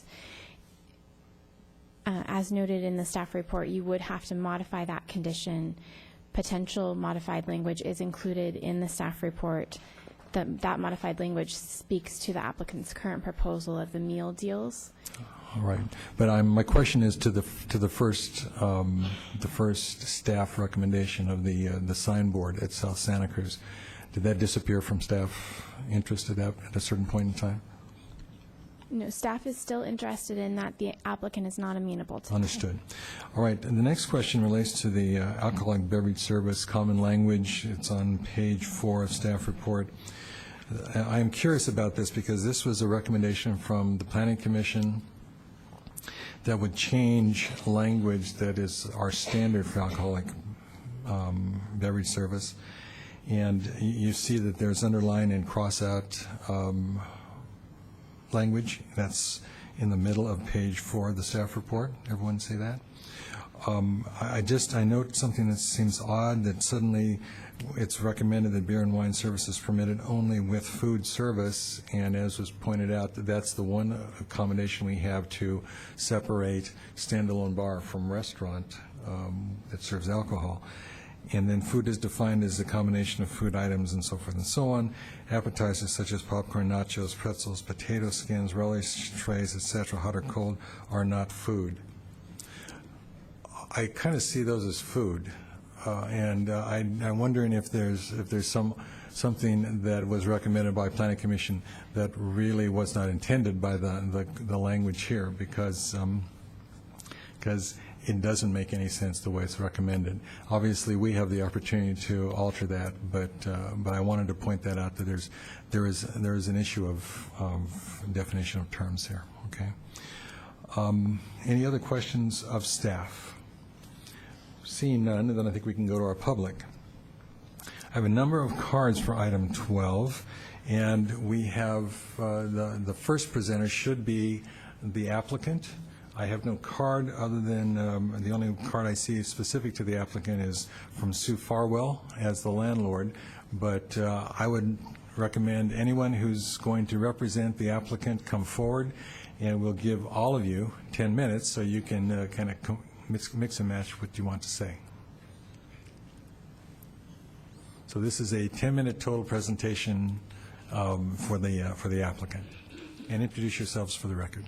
Thank you. My name is Lisa Rohr. I am the co-owner and wine director of Chin Chin Wine Bar and Restaurant in Los Gatos. We've been here in Los Gatos for 3 years. And I'm also the co-owner of Pizza Simpatico. Pizza Simpatico will be a mixed-use business with specialty retail and a modern cafe with community seating geared toward the budget-conscious consumer. We anticipate providing 10 new jobs to locals. We will also employ John Reinhardt and Kevin Sheehy of the Los Gatos Gourmet, as they have established a customer base that will easily convert over to Pizza Simpatico. Pizza Simpatico will showcase local and international wines with a good quality to value ratio. Our wines by the bottle will have an average price point of $20, offering a unique selection of wines different than Safeway, Whole Foods, or Bevmo. We plan to promote products that we use in the cafe for retail purchase, like extra virgin olive oil, San Marzano tomatoes, 00 flour, aged balsamic vinegar, gourmet cheeses, and fresh frozen pizza to go. The amount of retail Pizza Simpatico offers will not decrease from what the Los Gatos Gourmet is currently offering. Instead, we plan on utilizing in-house promotions and displays to triple the amount of retail sold compared to the Los Gatos Gourmet. The nature of retail is changing due to the recession. Part of our ability to drive retail revenue will be harnessing the power of the internet. We will have a small cafe menu featuring savory Italian small plates. Our average food price point will be approximately $10. Pizza Simpatico will help increase the vitality of Main Street as the street appears deserted in the evenings. We look forward to building synergy with the local businesses and perhaps pick a weekday to provide cross-promotion activities so that retail can stay open later. With respect to outdoor seating, we are very sensitive to the surrounding neighbors. We will close our outdoor patio at 8 p.m. It's important to understand that the Pizza Simpatico concept is permissible use in the downtown C2 zone. There are other businesses in the area that close late, including Valeriano's, Los Gatos Bar and Grill, and Number 1 Broadway, to name a few. and those also have a full liquor license, whereas we are not going to be a standalone bar. We're only going to offer beer and wine. Just as with Chin Chin, Pizza Simpatico's offering will appeal to a sophisticated audience, but at a lower price point. I'm very proud of the fact that in over 3 years of business at Chin Chin, we have not had any noise complaints from residents. Alcohol service at Pizza Simpatico will be limited to beer and wine. Food will accompany alcohol beverages. We will offer counter service to appeal to single diners and people picking to-go orders up. The visual impact of the food counter will showcase a mix of retail items, downplaying the wine and beer offering. 2 counters are implemented to have various focal points in the space. In summary, Pizza Simpatico places emphasis on a great overall experience for its patrons and neighboring businesses. We believe Pizza Simpatico provides the opportunity to reach an untapped customer demographic and to improve the vitality of Main Street in the evenings. Thank you. Thank you. Before you go on, and I have the card from Sue Farwell. Sue, are you going to be part of the... Okay, but aren't you part of the applicant team? Okay, no, well, wait a second. We'll let you go. Go ahead, continue. Thank you very much. My name is Pat Romano, and in addition to being co-owner of Pizza Simpatico, I'm currently president and CEO of Coulomb Technologies. We make electric car charging infrastructure, and we're a business in the local area. We're headquartered in Campbell. I've been doing that for about 6 months, but this is Pizza Simpatico will actually be my 4th company that I've started from the ground up. Previous to Coulomb, which I did not found, I was founder and CEO for 12 years of Two Wire Incorporated, which grew revenues to over $500 million before it was sold to a UK company named Pace. So I have a lot of experience in running businesses and have been very interested in some new concepts in how to integrate retail, dining, and especially optimize small square footage areas like Pizza Simpatico will be inhabiting. So in my view, integrated retail it's a business model that's being embraced by many establishments, especially ones, as I said before, that have limited square footage. In fact, on a recent trip to northern Italy, surveyed several towns of various sizes, and independent of the size, one of the things that I encountered was a new trend in combining retail for specialty food and beverage items into an establishment that included dining. And they were all roughly in the same footprint that we're talking about using for Pizza Simpatico. Now, for the establishments that I actually got to patronize while I was there, the experience is very interesting. You can browse an extensive selection of goods, wines, food items, or what have you, and then you can decide whether you would like to consume it there or you would like to take it home for later use. So it's a very interesting experience, and it encouraged me in some cases to purchase not only what I was immediately interested in, but also to purchase additional goods to leave, hence speaking to the point that it really enhances the retail performance of a space if you can combine those 2 items pretty effectively. Now, the approach versus the existing approach at Los Gatos Gourmet, I think, makes a far more efficient use of that space from a revenue optimization perspective, which would speak to the long-term viability of the business and be good for the town clearly as part of that success. Retail, as you know, is a game of frequency of patronage, and with selections being inherently limited by what can be practically displayed, combination of food service with food and beverage specialty items in retail can be a very powerful tool to drive the frequency of patronage up. To provide an incentive for consumers to seamlessly decide between dine-in or purchase for home consumption, we also plan on not having a corkage fee for wines, for example, purchased at our establishment. We don't want to create a disincentive for people to treat the place as a retail establishment, much like the current Los Gatos Gourmet is treated in that particular capacity. And I think this keeps with our theme of trying to fill a need for value-priced options for quality goods in Los Gatos. I think not only due to the economy, but I think due to the current just distribution of the kinds of services that we're going to provide, there's a definite need for the price point that we intend to bring to the community with our business. The goods that we'll feature will also, as Lisa mentioned, be selected not to overlap with large local retailers. So the customers will view our offerings as unique, and we'll make every attempt possible to showcase local items, again, wherever possible. In addition to our own physical storefront, as Lisa mentioned, we'll harness the internet to expand our sales capability. I actually have an analogous relationship with Los Gatos Gourmet currently, although it's not done intentionally. I quite often call ahead, have them prepare me selections of things that I like that they can either get for me that they're not displaying or that they have, and I go and pick them up and take them home. We'd like to optimize that experience a little bit more, again, so we can make the best use of the space that we have. So with that, I'd like to thank you very much for your attention. And Okay, and would you hold the clock there for a second? Ms. Farwell, will you come up, because I really think I feel more comfortable getting the full presentation by the applicant and property owner at this time. And folks, just stay where you are, okay? Don't go away.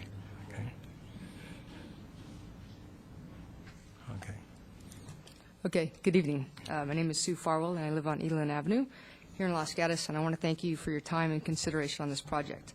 I'm speaking as a representative of our family, as a landlord for 109 West Main Street.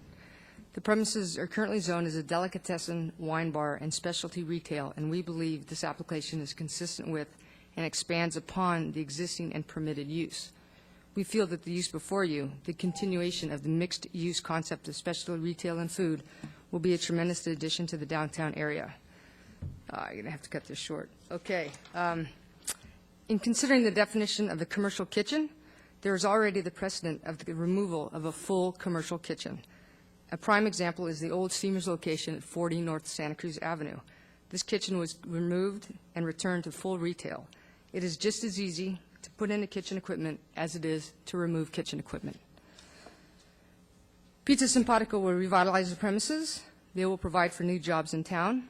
It will complement the businesses it surrounds, creating additional viability for the Los Gatos Coffee Roasting Company and the other businesses along Main Street and Montebello Way.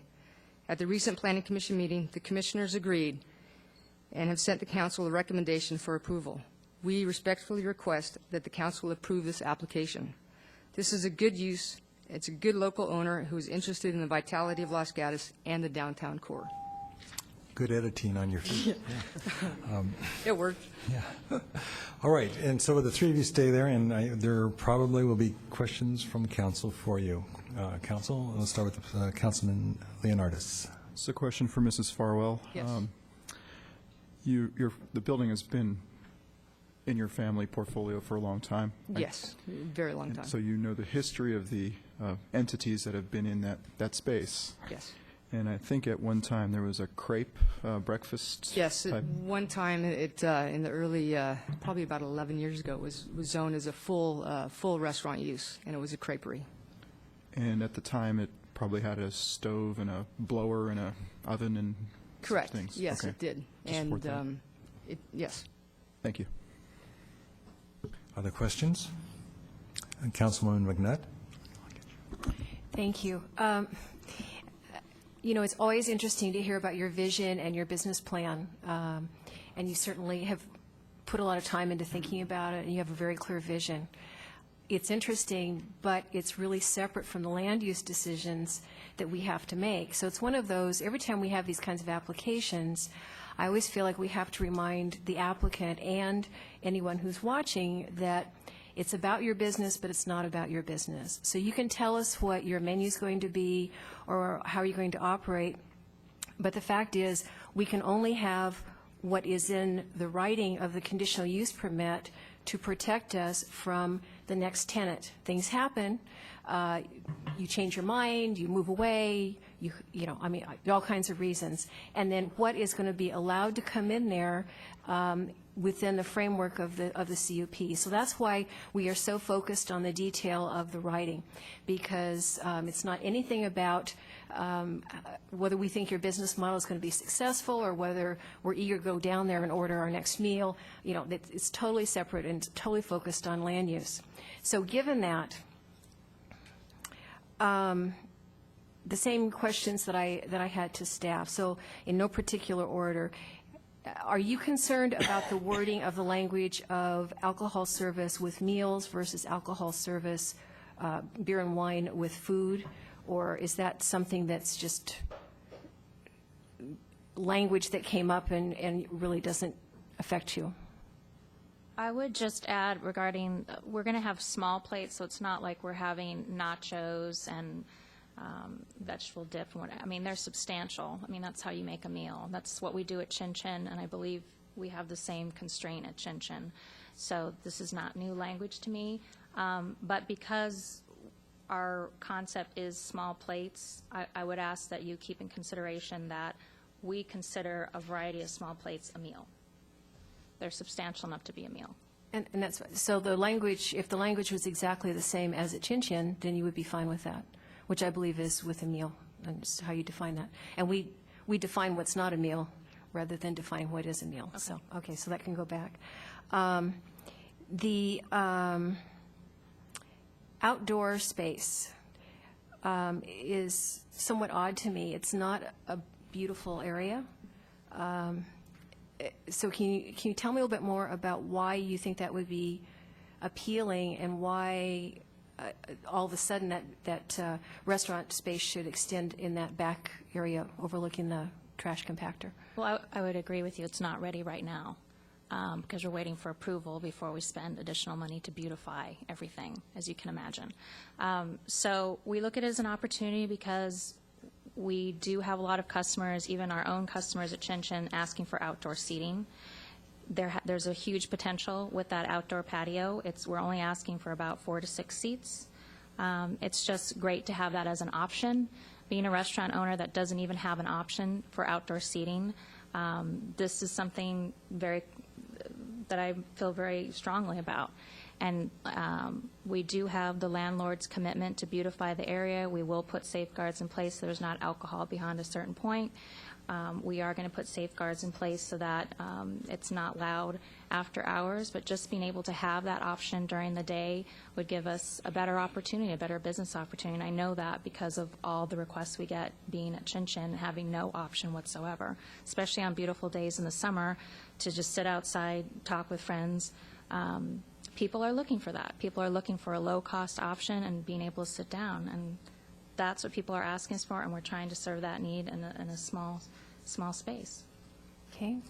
And then on the community benefit, I am struggling with what's currently offered in 2 reasons. I don't see the nexus between that and traffic impacts. And secondly, doing a discount for a narrow section of our population, which is just Los Gatos High School students, is problematic for me. As I said, that's a sales promotion. I really don't see that as a community benefit, which means it should benefit everyone in the community. So are you open to discussing some of the other ideas that staff has come up with or can continue to come up with that are more specifically related to traffic? I do, if I could add to that. It's not just a promotion. I was looking at it from the needs of parents to want to get their children away from 7-Eleven and into something different, a different venue, and lots of parents came to me talking to me about this. I wasn't looking at it as a self-serving promotion. As far as I think you've heard the list of other things that we've come up with and have been denied, so it is a little bit frustrating being an applicant and coming up with different things and hearing it's not going to work. As far as traffic, we see this more as a during-the-day pedestrian opportunity. With the local businesses walking, we don't see there being a lot of traffic. We see wanting to pull in more people in the evening because there really isn't a traffic problem in the evening in Main Street. In fact, there's really no activity. We see this more as a walk-to destination during the day. So that's where I find there's a disconnect with a traffic community benefit related option. Okay, and then my last question. As you described your concept, it was making me think of the Ferry Building and how there's a lot of the retail areas where you can actually sit down and have experience their Exactly. products and, Yes. and that kind of thing. However, what is set up here in the conditional use permit is a 44-seat restaurant, and that may or may not have retail, because as you heard me ask staff, how do we guarantee that there's that retail component in there? So if we were able to come up with some creative approach that has some language in there that has for example, the square footage allocated to retail sales, is that something that you could work with staff? I'm actually would be more inclined to make a commitment on the amount of revenue we're going to get from retail, because I don't necessarily agree that square footage equals successful retail presence. But if that, I mean, I'd be flexible to talk to you about that. But on the second hand is, I know people come up here all the time promising council what they're going to do, and then that doesn't happen. I understand your concern there, but I'm actually very passionate about retail. I was a former manager at Whole Foods for the specialty retail, and I'm excited about the opportunity. So whereas other people may tell you they're going to do something they don't, I'm very excited about marketplace, cafe situation. I think it'd be great for the town. Please keep in mind that the current use isn't profitable, and that's why we're looking at creative ways to drive profitability. That's why we've come up with this concept. So it would hurt us in the end to do something that we didn't, we need to be able to come through with what we say and what the concept says, and we're very passionate about that. So and again, I understand, but it's not about you or your business. It's I about understand the that. next tenant that comes in, and if and that's protecting what us, so. if that's a constraint you want to put, is a certain amount of square footage, we're fine. But I also would say to you again, that's not a measure of success either in today's economy. But we're happy to go along with that. Thank you. Councilwoman Spector. Thank you, Mr. Mayor. By disclosure, I have met with Lisa and with Sue prior to this evening, and also going along with Ms. McNutt, we're looking at a conditional use permit. And when I met with Lisa with these great ideas that she has, I said, this is not a conditional Lisa permit, this is a conditional use permit, and so that's why these questions. Okay. I want to, the proposed conditions now say that there will be food or there might be a meal, but anyway, there'll be food with wine or beer service. The exception is wine tasting, which is defined as 1 ounce or less. And so I just want to be really clear. You also talk about having flights and glasses and carafes and bottles. Am I to understand that with flights and glasses and carafes and bottles, there will be food or meal service? Yes, absolutely. Okay. Then, and you may have answered this already, I think that's called the Dutch door, the half door. Is this something you want, and if so, can you tell me why? Well, we wanted the ability to show that both businesses are working together and that it's not a complete separate entity. We wanted people to come into the roasting company and see what's happening and come over and have business with us, or after dinner go over to the roasting company to have coffee, so that openness gives more of a business opportunity in our minds. Okay. And then this would be a question for Ms. Farwell. I actually hadn't thought through this issue, but are you saying that the kitchen as anticipated could be removed and make this back into a retail space? I think any improvement to any building can be removed. It's as easy to put in a piece of equipment as it is to take it out. Defining a commercial kitchen, there's no fat fryers in here. We're not, they're not trying to do they're trying to do small plates, they're trying to do exceptional food, they're trying to do the retail sales, the charcuterie. All this kitchen equipment is actually on rollers. None of it is actually affixed to the wall. The only thing that might be affixed to the wall is the hood. And everything's on rollers because you need to obviously get in there and clean it. And so nothing is truly affixed except for the hood. The hood is a penetration through the roof. As you cut a hole open into the roof, you can just as easily fill that hole. So yes, anything put into a building can be taken back out again. Just a matter of how much effort. Yeah, Wheels makes except it the moment easy. frames. Those are Okay. there to stay. All right, thank you. I have no further questions right now. All right, thank you. Any other questions? The manager would like to ask a question. Mr. Mayor, members of the council, a suggestion came up from the applicant to base any retail component on sales. That would be the first time staff would pursue that with any land use application. It would probably require quarterly reviews of financial statements and, option of audits should the town so require. I think it's an interesting approach, but it would be uncharted turf for staff, and is something we'd want some time to explore.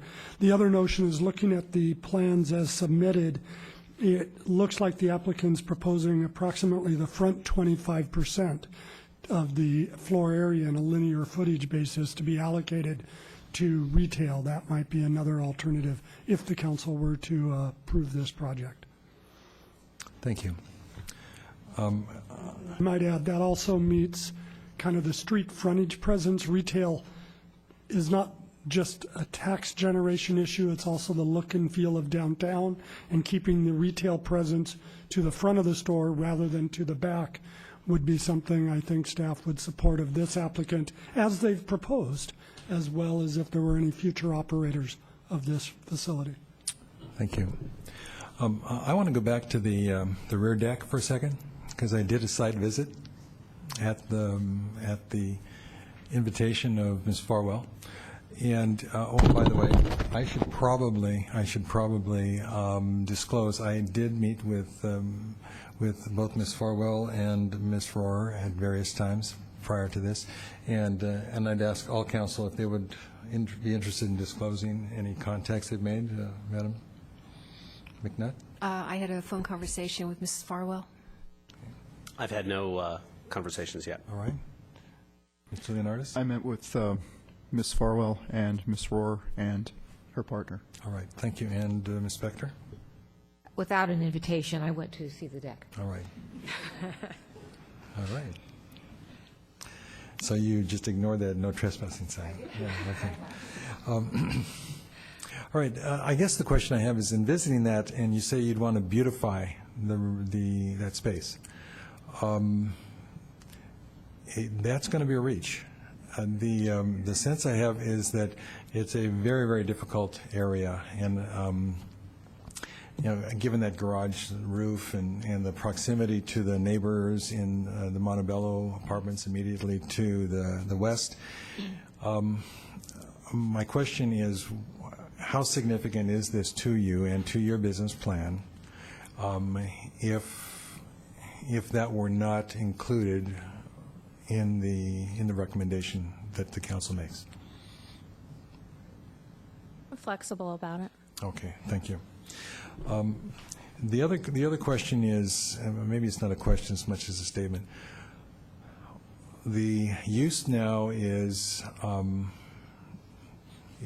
I think a very attractive niche use for the downtown. We don't have a delicatessen that imitates that. And delicatessen is too generic a term. I mean, this is a unique presentation that's out there now. The wine service, I think, is unique. I think everyone I've talked to who's been able to use that facility has walked away very pleased with the entire experience. When I read the initial conditional use request by Ms. Hope that came in several years ago, 2006, 2007, something like that, it described this as similar to Oakfield Grocery. And I do think that in some ways Oakville Grocery was a very unique use and a popular use and something that we didn't have. We just did an economic analysis for the North 40, and one of the issues that the economic analysts pointed out was that we have a great need and a little presentation of specialty food service. And I think that's what you're talking about there. So what you're saying is that, and you don't disagree, that that's a great use. It's just not right now. It's not been financially feasible. My sense is that if that were the primary focus, and that's how you looked at this site, then the question would be, how could that expand, and what kind of a marketing effort should be made in that regard so that it were a financially successful business? Because I do think that that use is something that is unique and that is not readily available to our community. Would you like to comment to that at all? So I appreciate and actually second a lot of your sentiments. The way that I actually met Lisa, oddly enough, is through exactly the experiences that you articulated, and that's what drew me to the business initially, and it also is what's drawing me to the concept of trying to integrate this in something that actually has a business model that works. So a couple of just points. The business that's there now, a big component of it is actually food service, food that's prepared there that people come in and order and actually take into the adjacent space that is in the roasting company, and they kind of overlap the use of the space and they dine in that area. Now, because the way the space is currently organized, they don't have the capacity for seating, hence they don't optimize the capability that they have of people actually enjoying what they see in the counter and potentially having something there, because they just have to use the overflow space out of the roasting company. So hence what we're trying to propose to do is to take that experience, try to keep the same specialty item theme that they have. And I agree, the loss of Oakville Grocer was personally I was a customer there. It's certainly something that I thought the town needed. And what we'd like to do is to keep those same elements that you see there, as we are loosely defining it, the deli capacity of the place, the wine retail capacity of the place, the ability to kind of decide whether you want to eat in or take out, and a lot of the specialty items that are currently on the shelves if you go into the Los Gatos Gourmet space that actually they don't move a lot of. We'd like to feature them a lot more. We'd like to feature them in the cooking that will be serving to our guests in the restaurant, and hopefully take the volume up of those things, because I just think right now it shows in the numbers. It's a great concept. Guys like you and I enjoy it, but there's not enough of us that know about it or can enjoy it because of the way it's configured to be able to really make it something that can sustain. Okay. Thank you. Thanks. I appreciate that answer. Any other questions from council? Then why don't you take your seat? Now, you'll get enough opportunity to come back a little later on for another 5 minutes, but we're going to run through the individuals whose cards have been presented. The first speaker will be Terry Hope.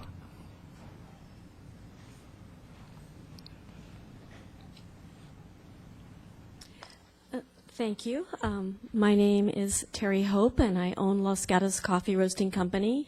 And as you know, I've owned and operated the business since 1982. I've leased the 3 contiguous spaces, including the 109 West Main Street, since the earthquake of 1989. I've used that 109 space as my retail outlet for coffee products and also for my business office. During that time that I've occupied the 109 space, I've also provided food service, including the crepe station we already talked about, and more recently I subleased to Los Gatos Gourmet to operate the wine bar and delicatessen. Seating for the in-house dining clientele has been provided in my 101 and 91 West Main Street, where I operate my espresso bar and cafe, and the kitchen facilities actually are in 101 West Main Street. behind the espresso bar, as well as restrooms. For the past 5 years, I've endeavored to nurture the gourmet grocery store concept in the hopes that it would take over the lease and become a complementary business neighbor. The plan would allow me to consolidate into 2 spaces to keep pace with the ever-increasing overheads. Unfortunately, Los Gatos Gourmet was unable to make that transition. It's not really for economic reasons, I might add. Thus, the property owners have found another tenant. The Pizza Simpatico business, led by Lisa Rohr, a highly successful local business entrepreneur, promises to maintain the retail marketplace product line and to expand on the range of products offered, as well as including quality dining and seating inside and outside her space, rather than relying on my seating allocation. While there is currently not a CUP category for this hybrid business model, the council might study the idea and consider developing one as an alternative to pure retail or pure restaurant uses. There are many successful examples in other communities, and was mentioned earlier tonight, the popular San Francisco Ferry Building Marketplace, where retail and restaurant coexist and flourish in a common space. I'd also like to take this opportunity to encourage the council to pursue more parking opportunities in the downtown core area to meet the increasing demand and popularity of the neighborhood for both residential and commercial benefits. Thank you. Thank you, Ms. Hope. Kevin Sheehy.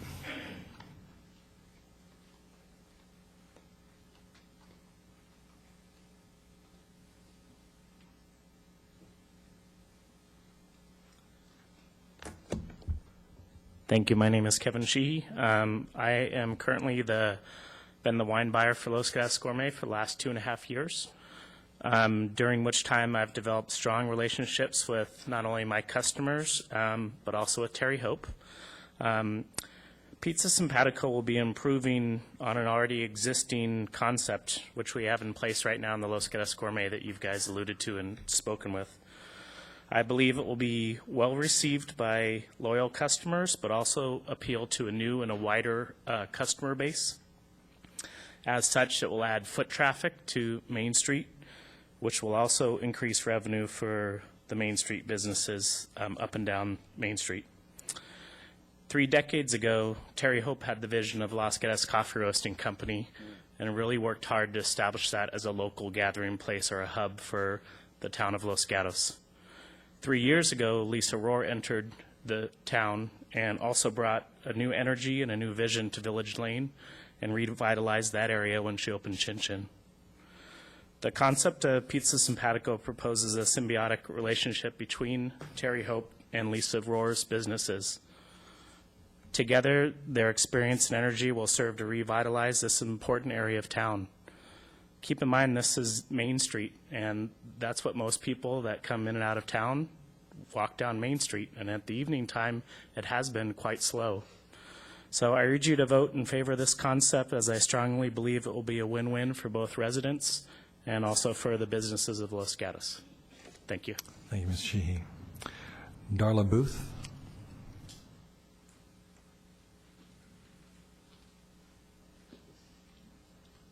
Hello, my name is Darla Booth. I live in town. I'm a chiropractor in town, and my kids go to school down here at Van Meter.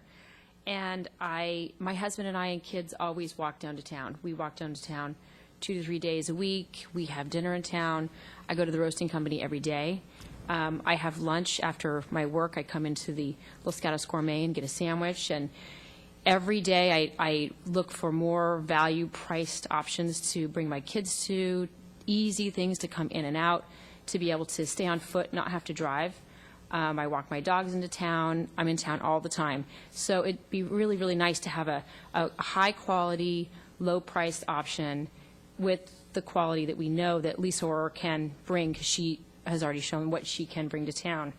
And just expand upon its current use, because it's sad that delicatessen's not really going that well, because that's a place that I depend on at least 3 to 4 days for my lunch. So it'd be nice to have another option, and I'd be happy to say that the people of at Van Meter and the school, the people that walk to town, we all would love to have another option of this with the kids, the young kids, and that's something that's easy, but not just Willow Street or Main Street Burger. So we get a little tired of that. So give us something new and exciting.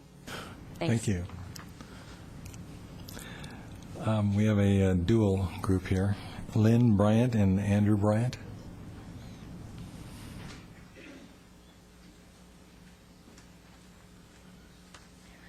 Good evening.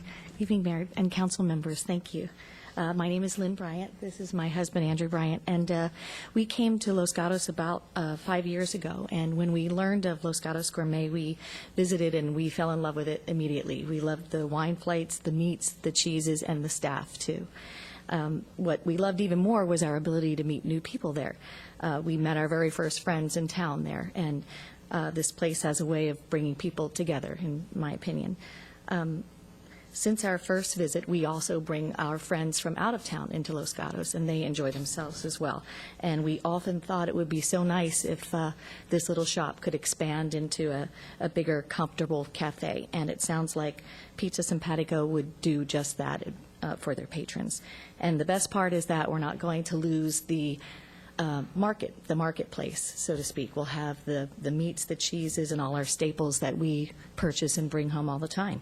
So we hope the town will allow Pizza Simpatico to become a reality. We feel that it would be a wonderful addition to the town, and it would continue to be the special place where friends come together and new friends meet. Honey, anything? Nope, nothing to add. Okay, thanks. Thank you. Well done, Andrew.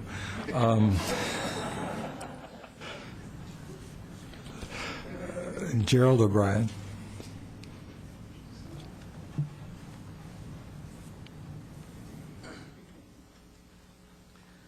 Greetings, good evening. As you mentioned, I am Gerald O'Brien. I've been doing business in and around the community here for 35 years. Currently operate a winery in the nearby mountain area. I support very much the concept of the charcuterie, the delicatessen, the Mediterranean market style, what Los Gatos Gourmet has been doing all along. I support that concept a lot. I also support the concept of a low-cost, small plates, bistro, cafe situation. However, the mention of average price of a bottle of wine for $20 excludes a lot of our local wineries. But anyway, just having on the side. What I am concerned about is the possibility of this business abandoning the market concept and the restaurant concept taking over more of the space than would be appropriate for the zoning and for the community. That's my primary concern. I just want to espouse that and to urge you to place some restrictions on this conditional use permit whereby the market aspect of it, the charcuterie aspect of it, maintains a large presence in the joint operation. Thank you. Thank you, Mr. O'Brien. Colin McNabb.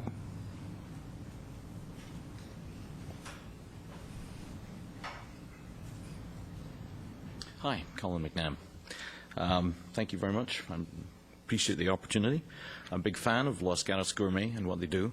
Originally from Europe, and when I came to Los Gatos, I thought it was a magnificent town. I love living here. Here for 21 years. And the thing that misses is all these great things you get in Europe, the whole street effect, the mixed markets. You can't get the quality of cheeses and salamis and meats and deli cuts that they have anywhere else that I know of in the Bay Area. Some things up in San Francisco, but I'm not driving up there. And I also like the fact that we can have great wine tastings and actually get to taste a lot of the local wines and things that we wouldn't otherwise find. We've met a lot of good friends. As the Bryants said, that's how I met them. And we thoroughly enjoy it, the fact that they've got a great selection of wines and the food, sandwiches, either to go or to eat in. And the only complaints I have is it's not large enough. There's not enough choices in the menu, and I want to see more wines. I want to be able to have more exposure. And so I think that having the market to be able to actually taste things, try things, and then buy them and take them home. And once or twice we've actually come across such great value from local wineries that we've ended up seeing Kevin, the wine buyer, and buying quite large quantities for parties and things like that we have at home, because it's just a very, very good source of try it and buy it. And as to the adding of an additional outside area, this is fantastic. As a very happy dog owner, one who doesn't bite anybody, I should point out. Severe licking is the worst you can get. But having another option where we can sit outside with our pooches makes myself and my wife very happy. And there's a very limited number of those places that we have today, unfortunately. I'd love to see more. I'd actually love to see you have dogs in restaurants like they do in the rest of the world, but except we're not going to get that one. So I think one of the challenges, and you brought it up very nicely, one of the blackest days in history was when Oakville Grocery closed. I love that place. And I think having people who know how to run a business come in and say, from a business person's point of view, this is the mixed case that we can do to make a real viable business. That's what I'm very excited about. Because otherwise, I get the same sinking feeling as I was watching the Gourmet going, this is not going to make it. And I wanted to make it because it's such a wonderful environment. So I just wanted to make those points. Thank you very much indeed. Thank you very much, Mr. McNabb. Scott Anderson.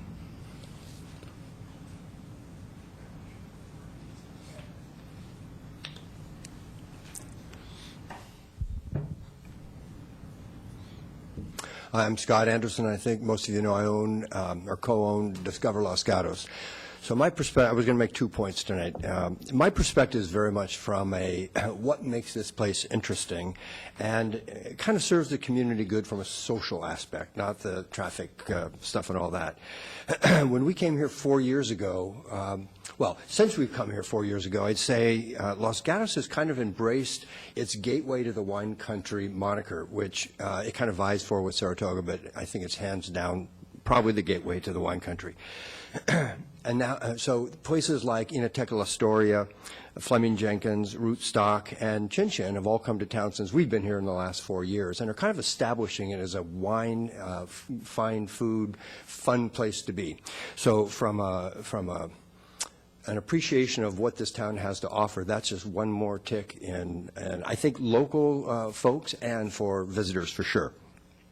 And by the way, every time I go to these places, it's very clear to me that they are gathering places for local residents, and they have a buzz and a familiarity that is very comfortable and a lot of fun.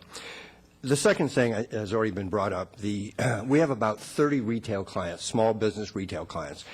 And I almost to a person, they are challenged in ways they've never been challenged before. Premier amongst them are the internet and the ubiquitousness of almost anything you want to buy can be purchased on the internet. So they're competing in a whole new way. And as a segue, have you noticed how all the wine tasting rooms are now retail establishments as well as wine tasting rooms? So I think it's kind of shrewd and a very innovative way of marketing, because when people are tasting wine and in that kind of place, I think it enhances their receptiveness to buying things they want, and more of them perhaps than they would otherwise. So it seems like a really solid concept all the way through, to me, from a community benefit, from a social point of view, and with successful operators who know how to make a business run. Seems like a great way to use that space. Thank you. Joan Lemieux.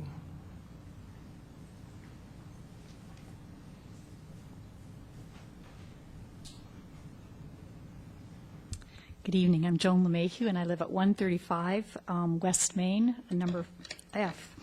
I've been asked to represent two of the landlords and homeowners at 135 West Main, Shada Morshed and Margaret Mannion.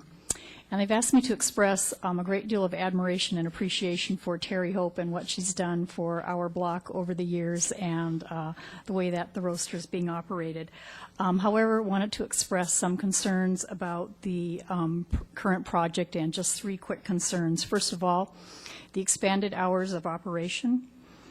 Secondly, the increase in, or the establishment of the outdoor seating and the increase in the accompanying noise and traffic that will create, particularly in that, as you suggest, very unsavory kind of an area back there. It will become an echo chamber, we feel, and the noise will be untenable, particularly later in the evening.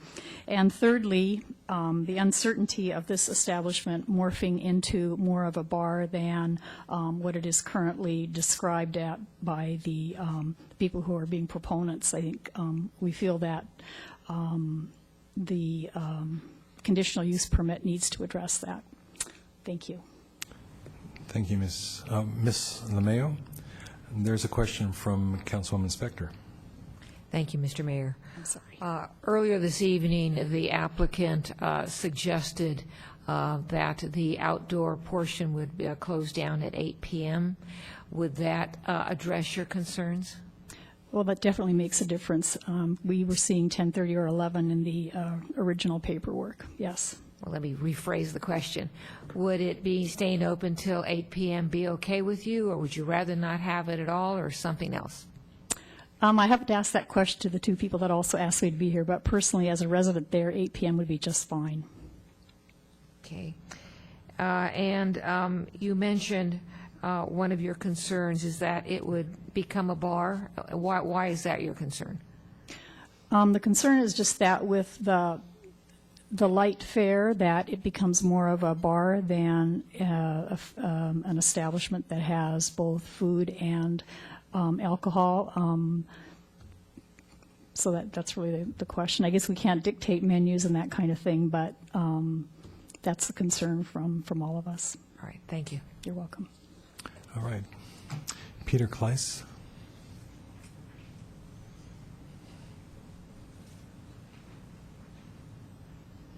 Hello, my name is Peter Kleiss. I live on Edlin Avenue, and I'm one of those that ends up at this building every day getting a cup of coffee.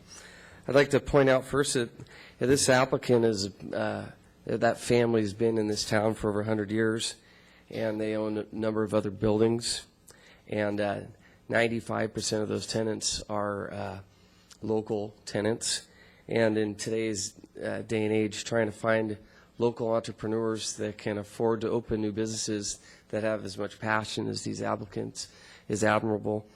As a building owner myself, having a city that's controlling that kind of a use and dictating what could go into what's really just a very, very small space, 1,300 square feet, the amount of value that's suppressed by not having the ability to open up and use that space the way the market is dictating is tough on a landlord. And in the case of many owners in downtown, I mean, we're talking about millions of dollars in suppressed value. In regards to parking, this family also was the family that donated what's I think at least one of the largest parking lots in town behind the La Cañada building. In regards to the comment about delis in town, just along Main Street we have Boulangerie, Posh Bagel, Purple Onion, and Cafe de Flore all serve deli lunch sandwiches. Well, Los Gatos Gourmet was obviously probably at the top of that food chain. It's also not a profitable business, and there's only so long a business owner can support the business if it's not there. I feel strongly that this is a creative use of blending the retail and enhancing what is really an existing use, and it's a great synergy with other tenants right along this part of the Main Street, and especially since that the peak hours of this use will most likely be lunch through evening, whereas the peak hours certainly at Posh Bagel and even Los Gatos Roasting Company tend to be earlier in the morning. And so in creating a landlord synergy, that's sometimes very difficult to achieve, but in some cases, a landlord would even get a parking use. No, you have a couple more seconds. Okay. It's tough for a landlord to find a tenant that really wants to be there, that can actually fit, that doesn't piss off the neighbor. this is a horrible retail space as if it was a pure retail because of all the other uses along that street. For a pure retail, like a baby shop or something else, North Santa Cruz is a much better spot. This has to be a mixed type use to actually work within what the rest of the block is trying to do. All right, that's it. Okay, I think the words weren't intended to be darn and upset. Okay, Thomas Santoro.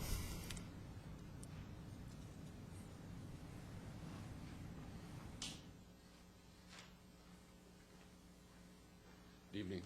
My name is Tom Santoro, and I'm here in regards to my wife, who has owned 135 West Main. You can pull it down, Mr. Santoro. Down a little better? Yeah. Okay, sorry. She's owned 135 West Main, a condo that overlooks the deck area, and it's a great concern to us, as far as noise and, cheese pizza, please,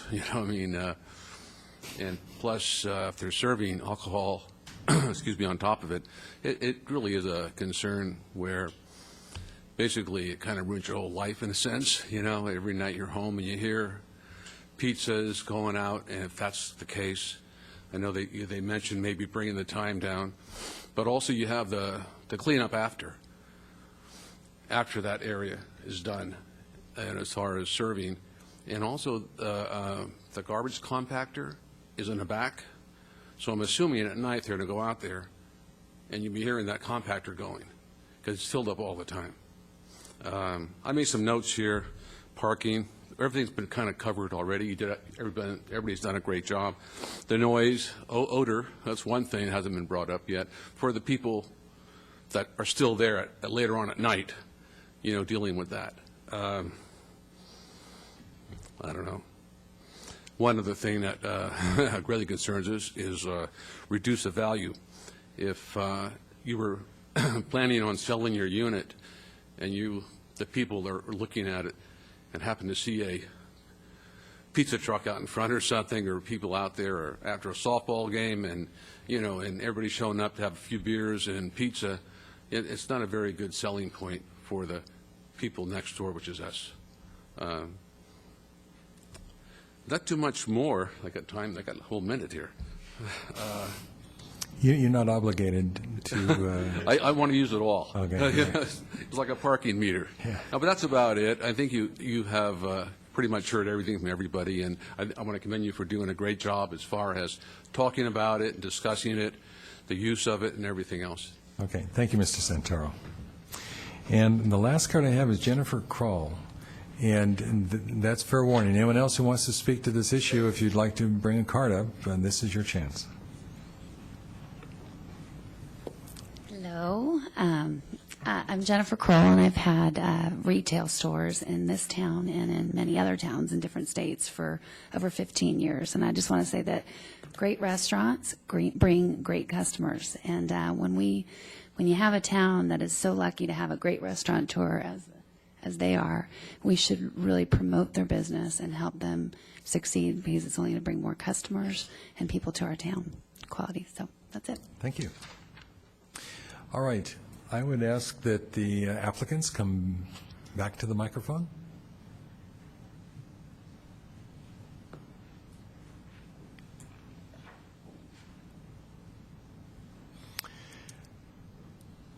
So you have 5 minutes to clarify or to rebut or to enhance anything that you've heard in the last few minutes from our public and from the council. So if you would.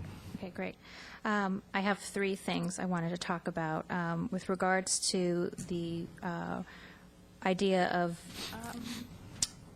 the council deciding on the amount of square footage dedicated to retail. I'd also ask that perhaps we look, because the space is so small, we look at the vertical merchandising opportunity, because we definitely would like to do that, to utilize as much space as possible. We'd like to look at vertical merchandising and using the walls and the shelving to promote retail. And I also wanted to make clear to the council and the audience here tonight that I did send out a letter to 178 residents and businesses combined to reach out and really talk to anyone that might have any concerns, to clarify or make myself available, and no one came forward. So I was trying to be proactive and sit down and perhaps have coffee and talk to any of these people to clarify, because it seems like there's a lot of misunderstanding. The first I would like to say is the garbage compactor. That would not belong to us. That's 100% their building and Les Boulanger. So that has nothing to do with this project. There will be no pizza truck. We are not a bar. We're small plates with a pizza option. If you look at my history with Chin Chin, we don't attract the type of customer that stays up late and gets drunk and makes a lot of noise. So that's all I can say as far as look at my history with Chin Chin, because that's what I'm bringing over here, is a sophisticated, low-cost option that's really going to complement the neighborhood, not bring down the value at all.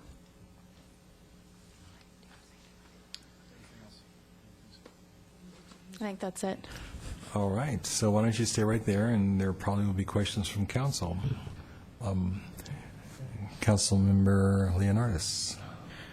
So, looking at the schematic of the proposed layout, and it looks to me like the deli case that you have currently at Los Gatos Gourmet is pretty much about the same size as the deli case in this schematic. Is that correct? Yes, the same as the food counter, yes. So a follow-up question, you probably will be kind of carrying the same items, the same meat and cheeses. Take the parts of the business that's currently working for you and more or less be adding tables and the pizza cooking area where the current office spaces are. Correct, yes. So just a better utilization of the space. Correct, we're opposed keeping the top-selling items, for sure. Okay. And I like your idea about the vertical going up the walls with wine and such. I don't really see much difference between the existing amount of retail space that's there now and what you're proposing in the new. Okay, yes, Is agreed. that Agreed. a good yes. assumption? Okay. Absolutely. Thank you. All right, other questions from council?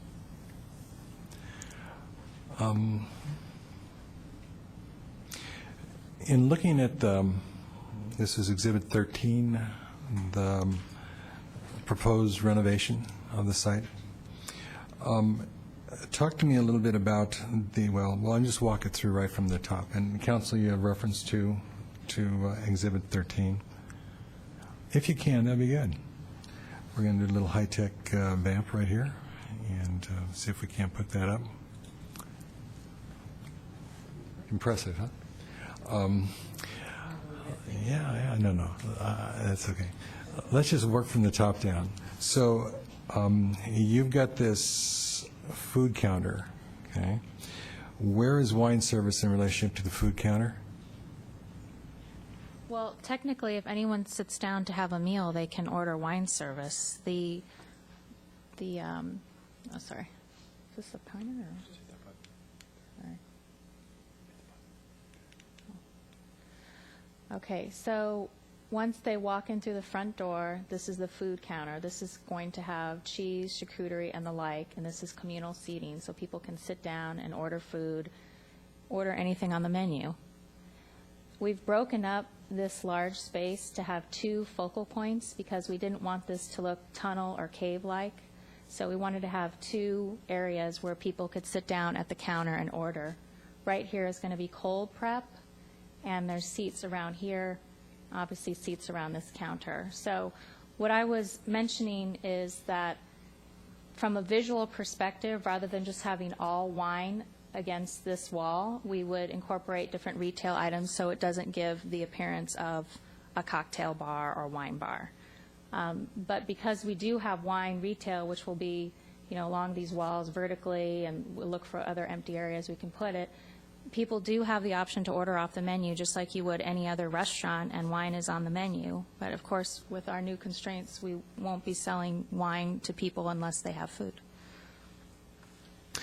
So if I might, then traditionally, and when I think of Los Gatos Gourmet now, or Enoteca, or whatever, when I think of wine tasting, it's specifically, it's wine served small portions by a wine expert.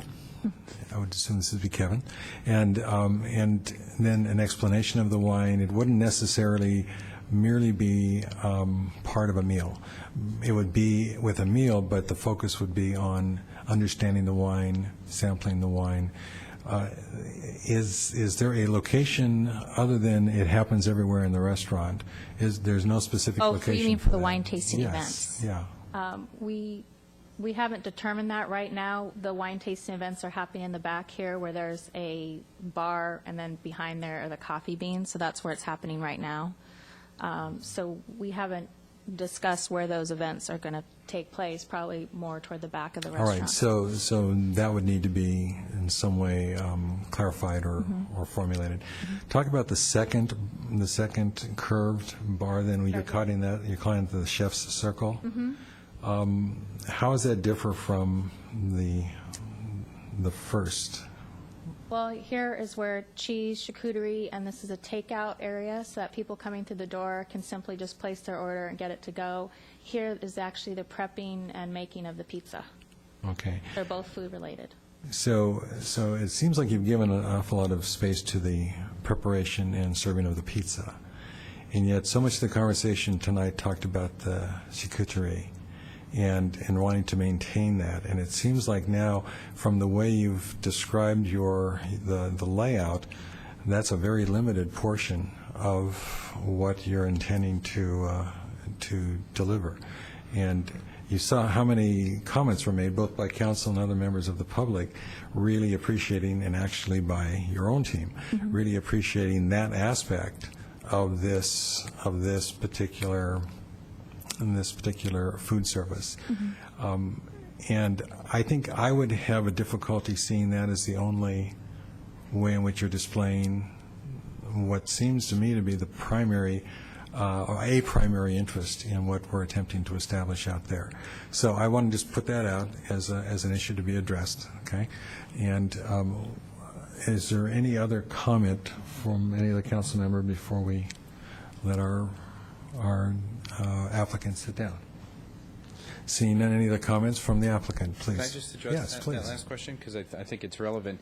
If you, just as a matter of scale, because this may be a little confusing, the current Los Gatos Gourmet ends right about here. There's, it's essentially blocked off with a large kind of two-office block here with a small hallway, and then this is generally service area in the back, but it's not utilized. So from a scale perspective, this case here, where we're keeping the meats and cheeses, is exactly the same size as the current case that's there, and there's physically only so much of that that's practical in establishment. We can certainly, certainly as the market demands and as our capabilities kind of adjust here, as we see what works and what doesn't, we will certainly adjust the proportions of how we display retail items to adjust for that. This area here, this is the actual pizza oven. They're about that size because of what they do, and we thought this kind of counter area here would be a nice touch because, again, in that marketplace feel, this is a high-activity area. There's a certain entertainment value. There's a certain kind of fun element to being part of a high-activity area. And just we thought it would just promote the atmosphere of the environment. And again, because the current Los Gatos Gourmet literally ends here, from a proportion perspective, it's not really. It's really more of an addition to what's currently being done. Okay, and since you have kind of taken us down into that area, you have a 6-burner stove. Yeah, that's right there. And in terms of small plates and so forth, what's the significance of a 6-burner stove for the type of business that you are intending? Lisa's the better person to comment on that. Let me hand that to her. Well, we'd like to offer a more substantial food. The reason that so many people are talking about cheese and charcuterie is that's really the only option currently, cheese, charcuterie, and sandwiches. So we'd like to introduce some more food options to complement the wine experience. And so in order to do that, we wanted the option to create other hot items beyond pizza. And so that's why we have the 6-burner stove to do sauces and such. Perhaps we want to do like a pasta or two, but we want to do we want to have variety in the small plates. We don't just want it to be the type of food that you get at a wine bar where it's just either just crostinis or cold food. We want to be able to have that option. Well, Mr. O'Brien made the comment that he really appreciates what you're attempting to do, and he is one of our local wine purveyors. And his comment was his concern is that the restaurant would take over from the marketplace concept. And I think the marketplace concept is what we're looking at, and the wine tasting and the opportunity to have the experience of what we've got there right now with the wine tasting, as well as the delicatessen, kind of the European delicatessen approach. That is what's valuable to this space, and I think the intent would be that not be lost by the fact that there is an awful lot of restaurant appearing here, and that as you start talking about we'd like to offer other food types, not having had a menu other than pizza, it makes me somewhat uneasy to think that this could be a restaurant. This is really being prepared for a restaurant. The space is being reserved for a restaurant. That if the business that you're proposing, Lisa, doesn't work, that then there would be a restaurant that could move into this space, and for us, a restaurant without restriction, unless it were clearly delineated in the language of our conditional uses. So that would be the issue, and I do appreciate the fact that your intentions are such, and you want to have maximum flexibility, I believe, to be able to deliver a product that is marketable and appropriate. But our concern would be that we would lose what is currently the high point in value of this particular niche, and it then eventually evolved to merely another restaurant. And we have said that we did not want retail space to move away for the sake of a restaurant. So, may I comment on that? Please. Yes. So first of all, I don't think Kevin will let us make the wine allow us to have the wine tasting go away. We're actually talking about the best place to locate the tastings. The tastings currently at Los Gatos Gourmet, the kind of more formal, organized ones don't exist every evening. They exist on evenings where, sort of the traffic would really optimize for that. We're talking about either doing it in generally this area or generally this area in the back. We can move stuff around in this restaurant and repurpose space on a kind of time-sharing basis. What we're trying to think through is from a management of traffic through the place, what is the best location in the space. But we will conduct the tastings on a regular basis. I don't know how that can be written into a town guarantee, but it's so integral into what works for the retail portion of Los Gatos Gourmet, even though overall it doesn't meet the business requirements to support the business. It's so integral, we're not going to lose what works.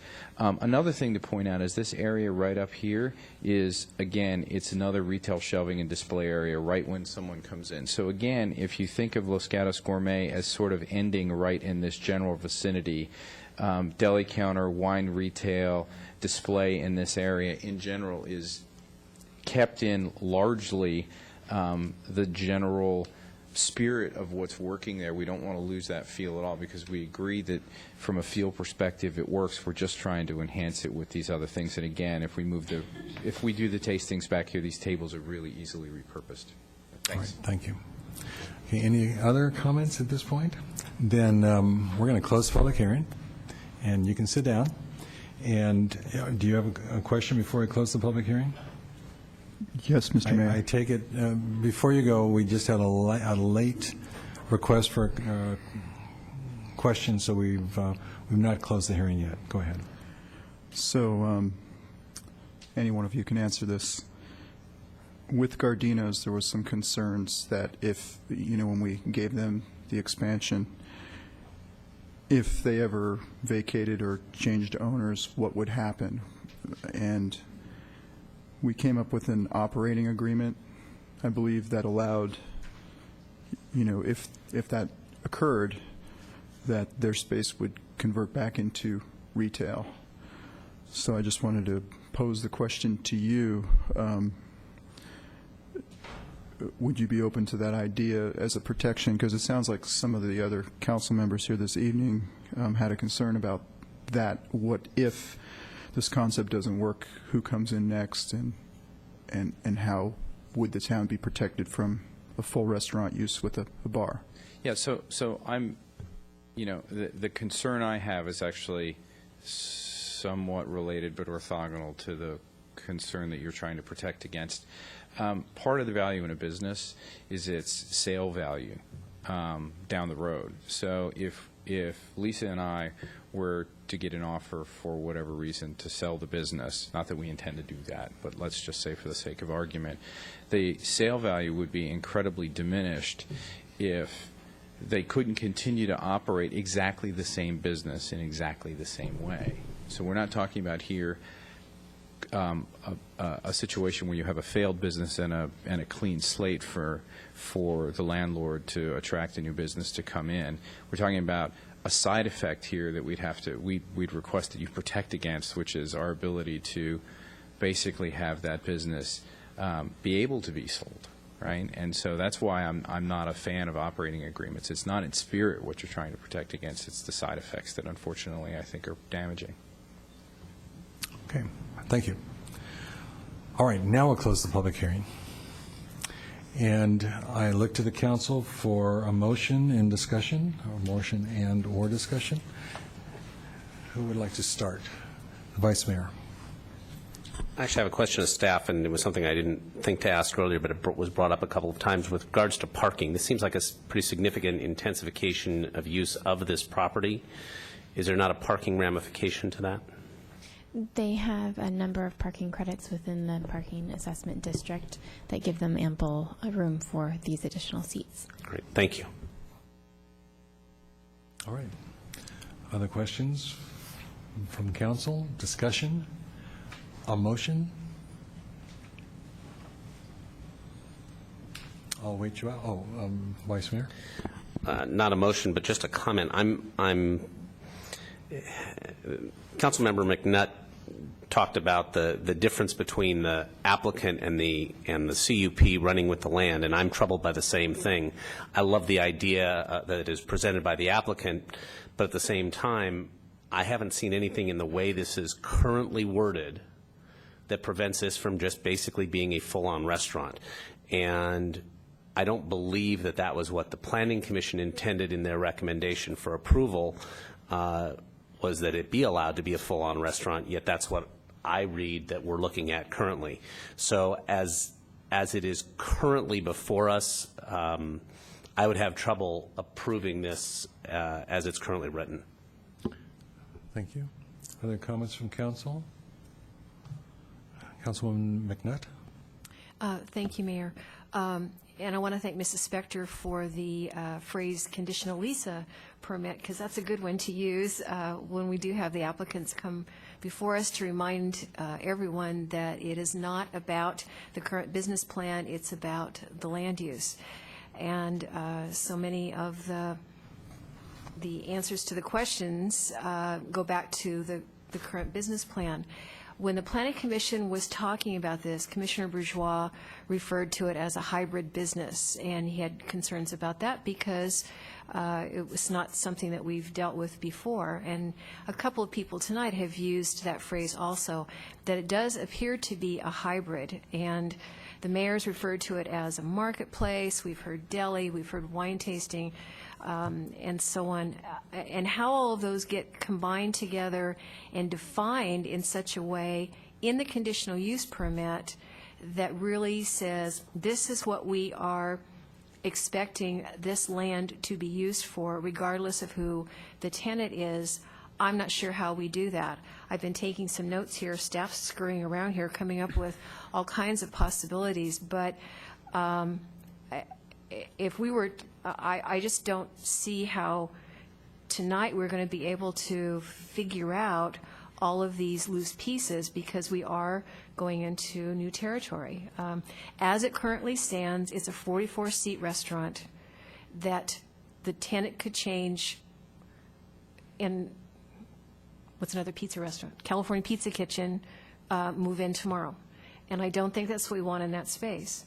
The hybrid idea, the ferry building, marketplace, wine tasting, deli/restaurant cafe is possibly interesting for that space, because as one of the speakers mentioned, when you think of that block there, what would be a compatible use? And I think that is the only compatible use that would fit in there, and certainly not a, we don't want to do restaurant because we don't want to give up retail space for restaurants.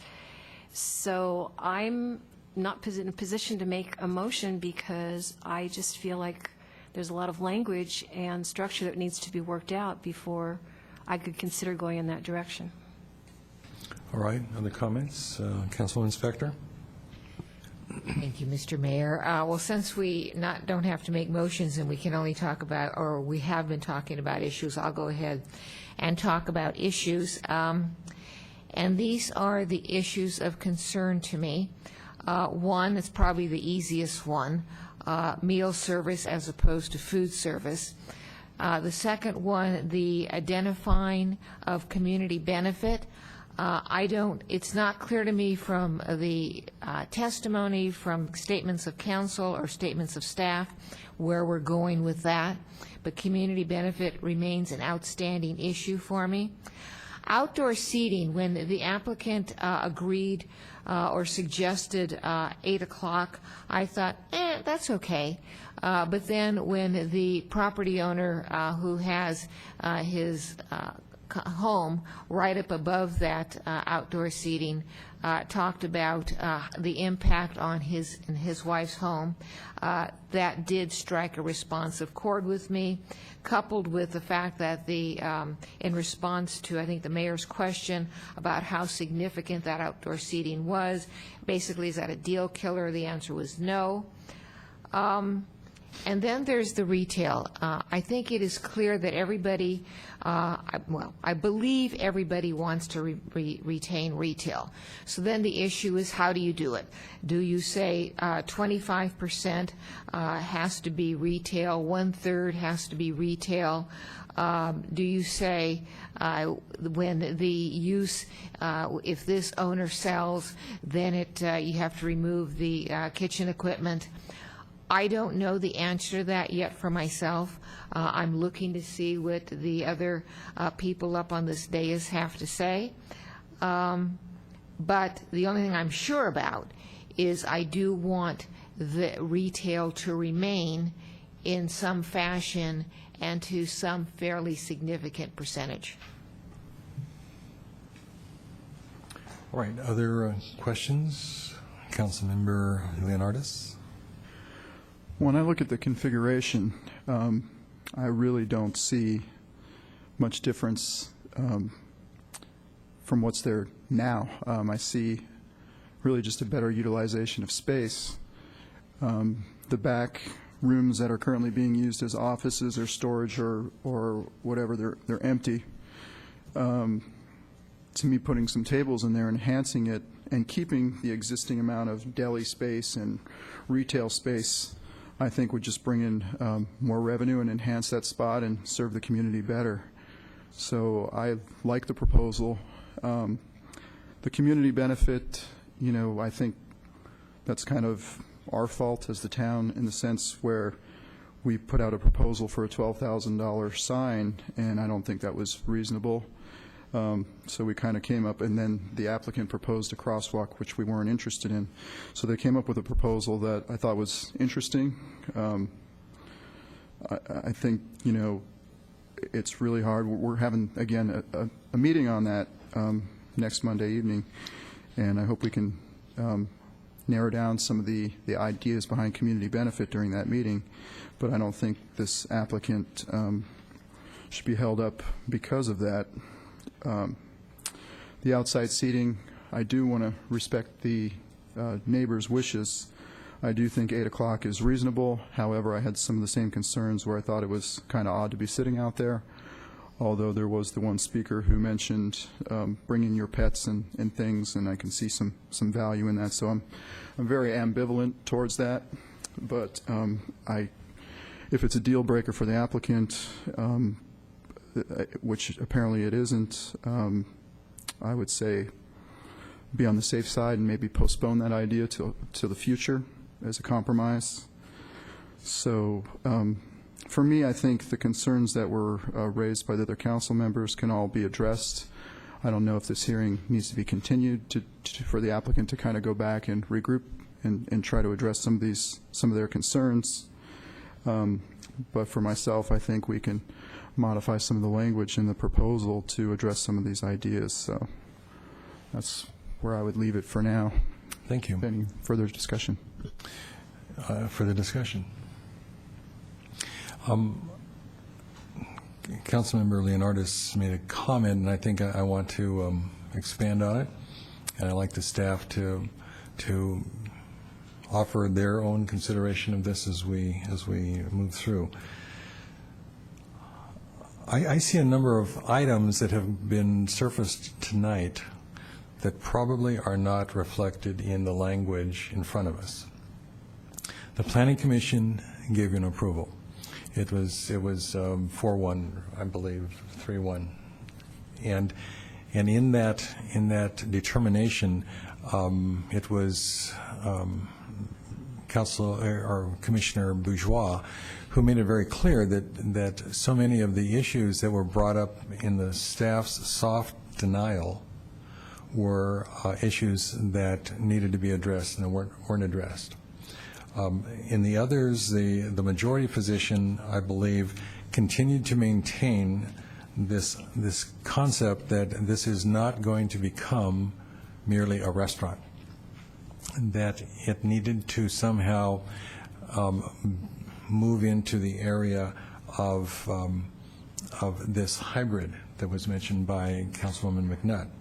And the hybrid was primarily wine tasting, wine purveyor, retail, marketplace, delicatessen, European flavor, all of those things that we've talked about as characteristic of this, and restaurant use. And that's the priority, I believe. And I'm not sure that the language of the conditions of approval reflects that priority.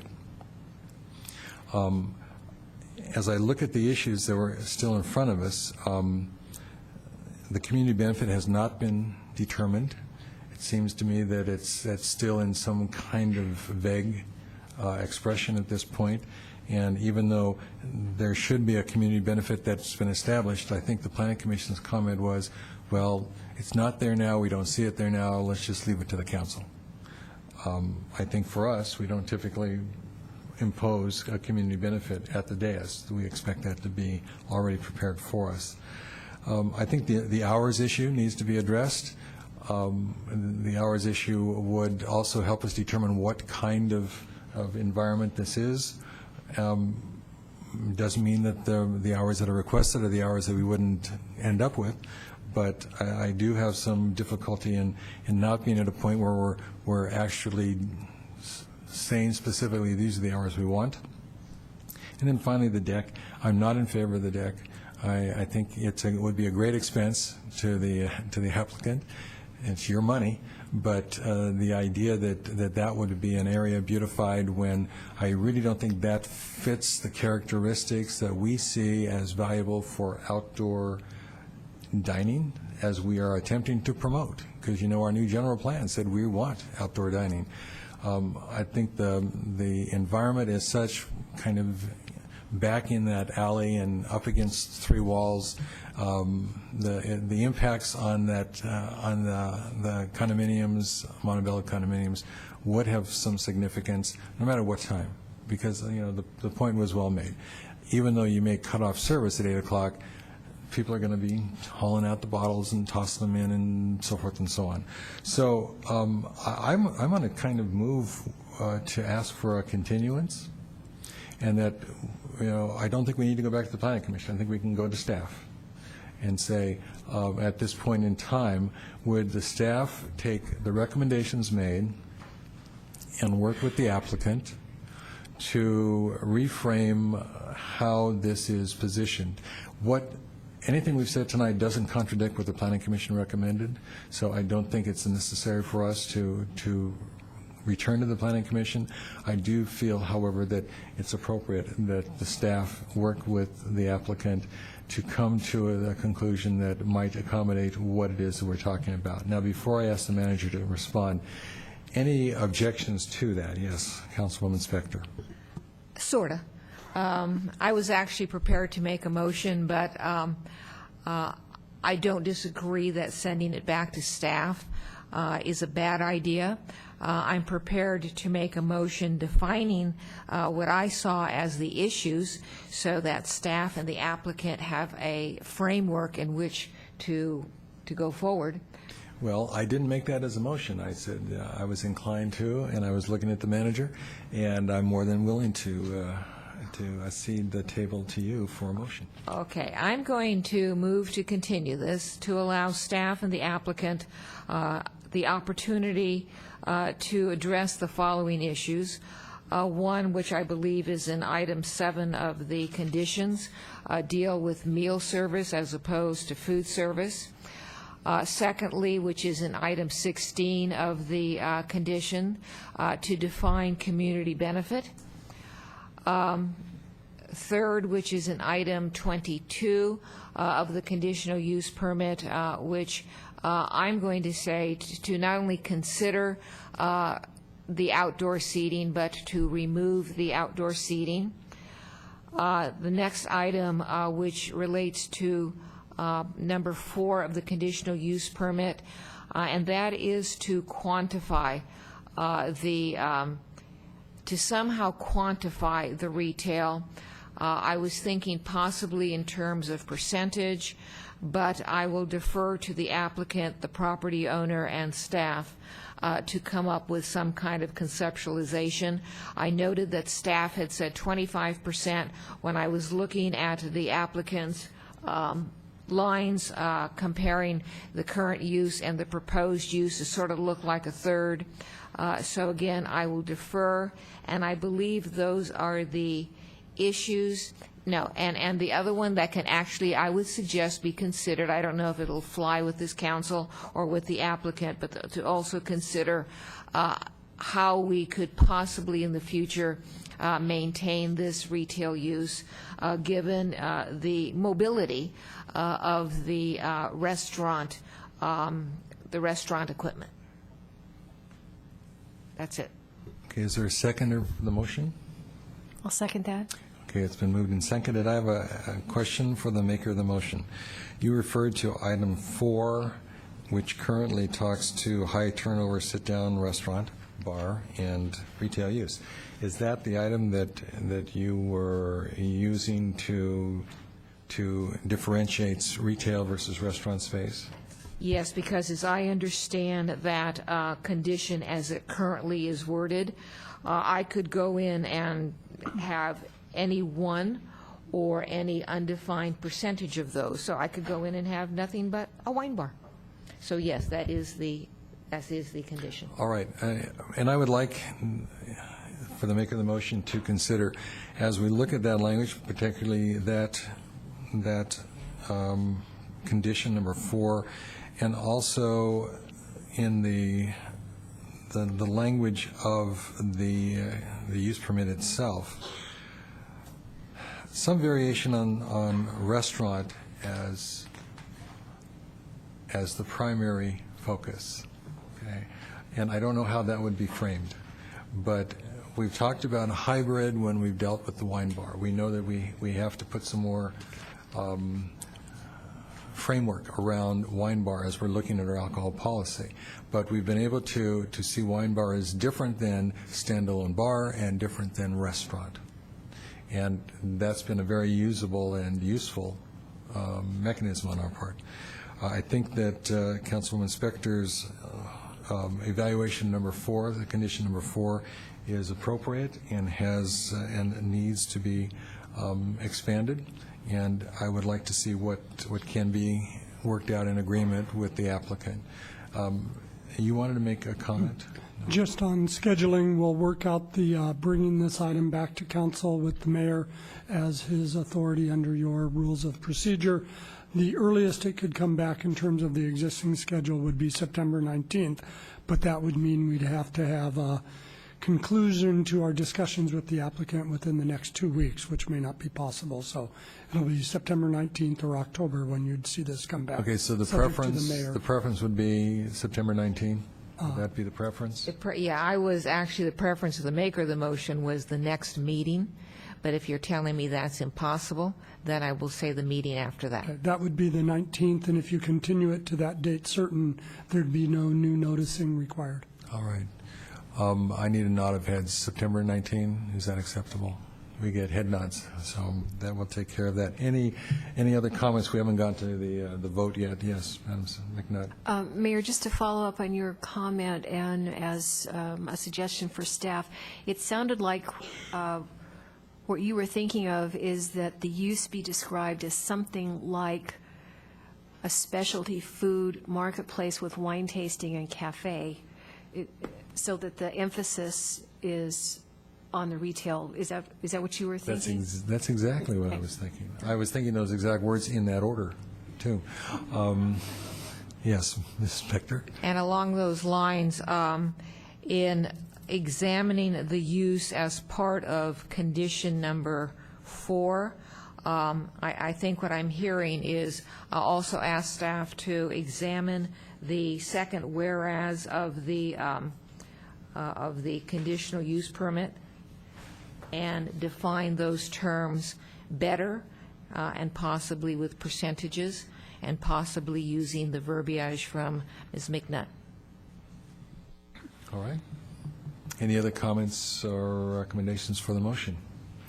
Seeing none, then I'm going to call the question. All those in favor indicate aye. Aye. Aye. Opposed? Passes unanimously. Okay. Thank you very much. That brings us to item 13, but I think before we go to 13, let's take about a 3-minute, 4-minute break. Okay.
item 13. And item 13 is basically a review of the North 40 specific plan update. Thank you. Good evening, Mr. Mayor and council members. Given the lateness of the evening, I could do a brief staff overview, or I could just answer questions that you might have. In front of you, you have the recent accomplishments, you have the next steps, and then you have particularly 2 issues that we wanted you to take a look at and give staff some feedback on. So I could either summarize those or just answer questions you might have. All right. Why don't we see what the pleasure of the council is? I'm open for merely asking questions, if that's agreeable to everyone else. Questions for staff? Oh, all right, I do. It's second paragraph of page 2, and this is the issue of attendance at our meetings. You point out that there has been a lack of attendance on some persons' parts, and I noticed this in the last meeting in particular. I think there were 7 of us present. I think we had 7 out of 15. Right. What's the staff's intention on moving forward with either some curtailing of membership through reduction or request participation in more specific outreach? So staff has contacted the members that had more than one absence and talked with them about the members, or talked to them about the absences. As indicated in the staff report, we have one member that has not shown up at all, and we assume after numerous attempts that he is no longer in town and will not be serving. The other members that have had more than one absence have had conflicts, work conflicts, had vacation conflicts, and they indicate that they would not have any more conflicts. We also offered to meet with them before the next meeting and brief them, since we had a pretty significant meeting, I would say, on our last meeting, where the committee was involved with a lot of work that I think is, again, kind of a building block, shall we say. And so those that felt that they needed some assistance have indicated that they would meet with staff before, and we can brief them on what they've missed.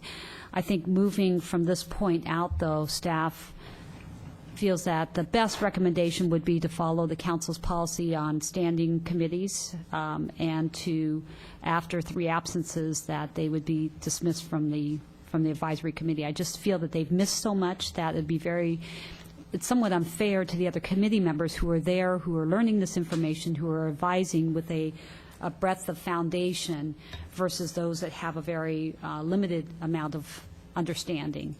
So that would be staff's recommendation. Right now, just to give you an understanding, we have 3 that have attended all meetings, and that's including the kickoff meeting in March, as well as the 4 committee meetings. We've had 3 with 1 absence, 4 with 2, and 2 with 3, and then, as I indicated, 2 had to resign for work conflicts, and 1 has not attended any meetings. All right.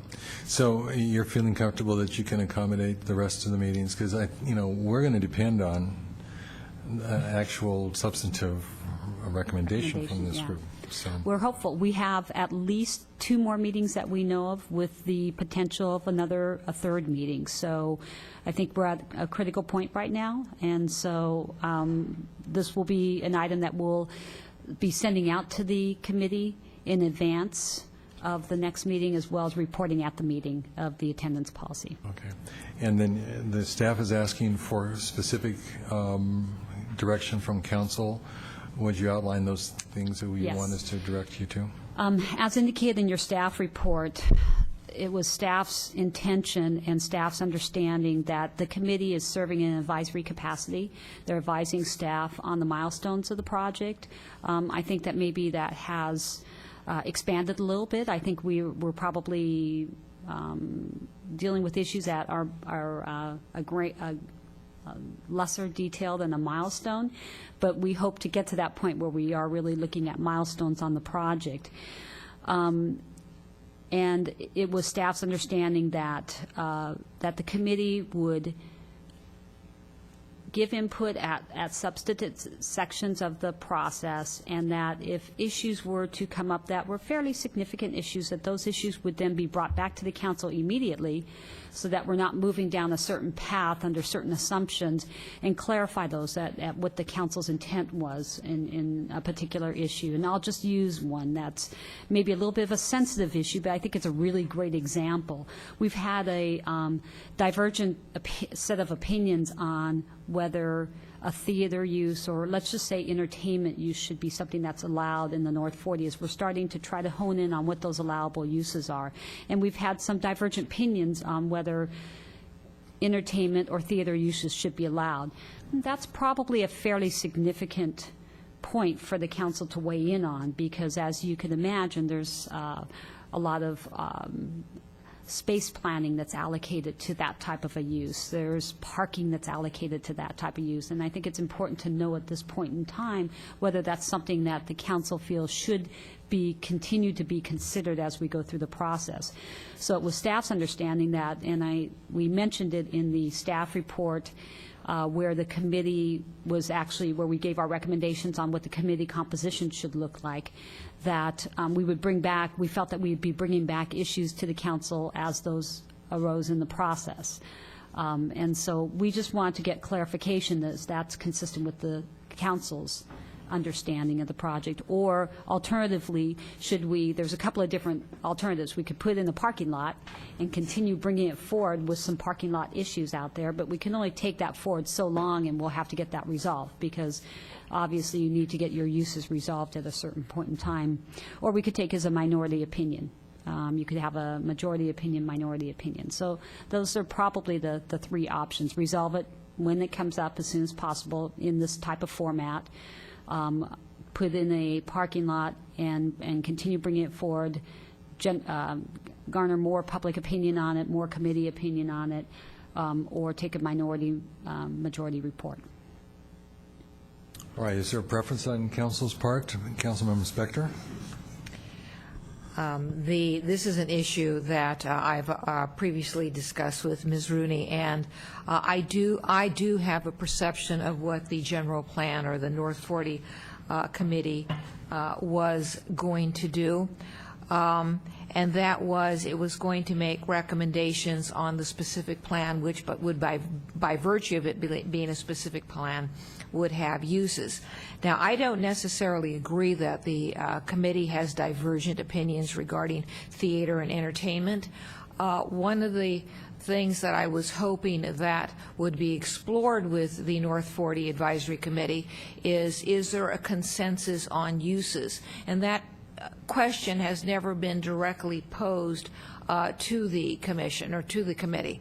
And so I was looking to the North 40 Advisory Committee to come to a consensus, and maybe it's a total consensus, or maybe it's a majority and minority report, and then those would be passed on to the Planning Commission and then ultimately to the council. So that was my vision of what the North 40 Advisory Committee, of which I'm a member, was going to be doing. All right. Councilwoman McNutt? Thank you, Mayor. I continue to be concerned about the process because, as not a member of the General Plan Advisory Committee, I feel very much, although we get the reports, outside the loop of the discussion, and I can't think of any element of what's being discussed out for the North 40 that's not sensitive and is not going to have a wide array of viewpoints as it goes through the public scrutiny. So I'm concerned about, however the process unfolds, of moving around in a direction that is unfair to both the future developer there in setting up expectations that are unrealistic as to what actually would be approved, and also unfair to the residents, to the public, of getting full of worry and concern, again, about an idea that's just being explored on a preliminary basis and probably has no likelihood of ever being approved. So I don't have an answer to this, and I really look to our two council members who serve on this committee, but I don't see, I mean, if you start bringing everything back to council, then we might as well just do away with the advisory committee and just have council as a whole, and planning commission for that matter, because they also have just a minority of their members serving on this, deal with this as a joint, continuous joint study sessions. And then my other question, just in terms of process, is I'm assuming that because all the members of the General Plan Committee are on the Advisory Committee, that then means that this would not go to the General Plan Committee, because normally it would, I believe, go to General Plan, then Planning Commission, and then to the council. So if you can clarify the assumption, but I'd actually like to hear from our two representatives on this process question. Thank you, Mr. Mayor. I assumed it wasn't going to the General Plan Committee, but quite frankly, that was not something that, that I had thought through. I assumed since they were there with the Advisory Committee, that was enough. And my concern about proceeding along the lines that Ms. Rooney suggested, or at least one of them, which is if we have an issue, i.e. a movie theater, we jump over the North 40 Advisory Committee and the Planning Commission and then come here, we might as well just come here to begin with. And so that's why I think the process needs to be the North 40 Advisory Committee, the Planning Commission, and the Council. You're saying in that order, yeah. Yeah, I'm in agreement. I don't think, given the fact that the committee is composed of the General Plan Committee and the General Plan Update Committee, that's how we put this group together. The General Plan Committee is represented. So I would think, as with Councilwoman Spector, that this needs to be vetted at the committee level rather than continuing to bring things to council. And I to agree that I don't think we've come to the point where we've eliminated any of the uses. And the controversy that might exist over let's say, the entertainment component, I've not seen that. I think that the issues are more how much of this are we going to, how much of a particular use are we going to put in this site, and what are the most appropriate locations. We haven't actually done any elimination of uses. We've kind of looked at the various types of destination retail and shied away from one or the other type, but we haven't really gotten to a point where we're in a conflict. So I would say that the process should go on. I think the updates are appropriate. I think the council's continuing to review what comes out of this committee is appropriate, but I'm not seeing a need to do more intensive work with the council. Any other comments from council, Vice Mayor? Although I share Councilmember McNutt's concern about being a little disconnected from the process, I also have enough faith in it based on what happened with the general plan itself. Nobody on this council was shy about making changes to what we felt needed to be changed once it got to us, but we were not intimately involved other than the general plan committee, update committee that I believe the same two people served on. When it came to us, we made the changes we wanted to make, and we came out with a really good product. And I think, or my hope is that the same thing will happen here. It'll get to us when it gets to us after going through the North 40 Advisory Committee, then to the Planning Commission.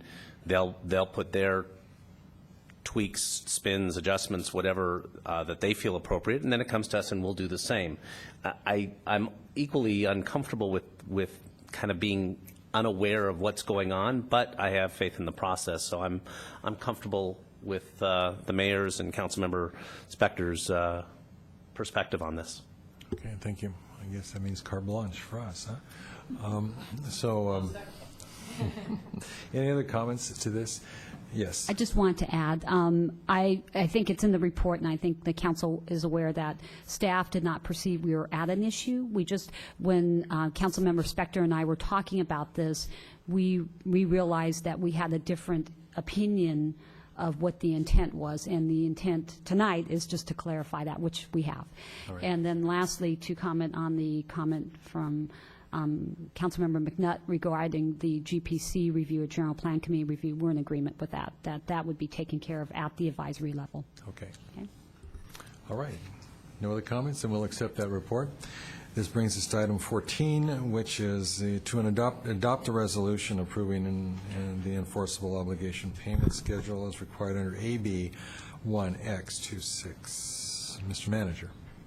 Staff will answer any questions council has. You may have a speaker card that has been turned in, but during the break and while I was late coming in, I was speaking with Mr. Johnson, who had planned to speak on this item, and we will resolve the issue later this week.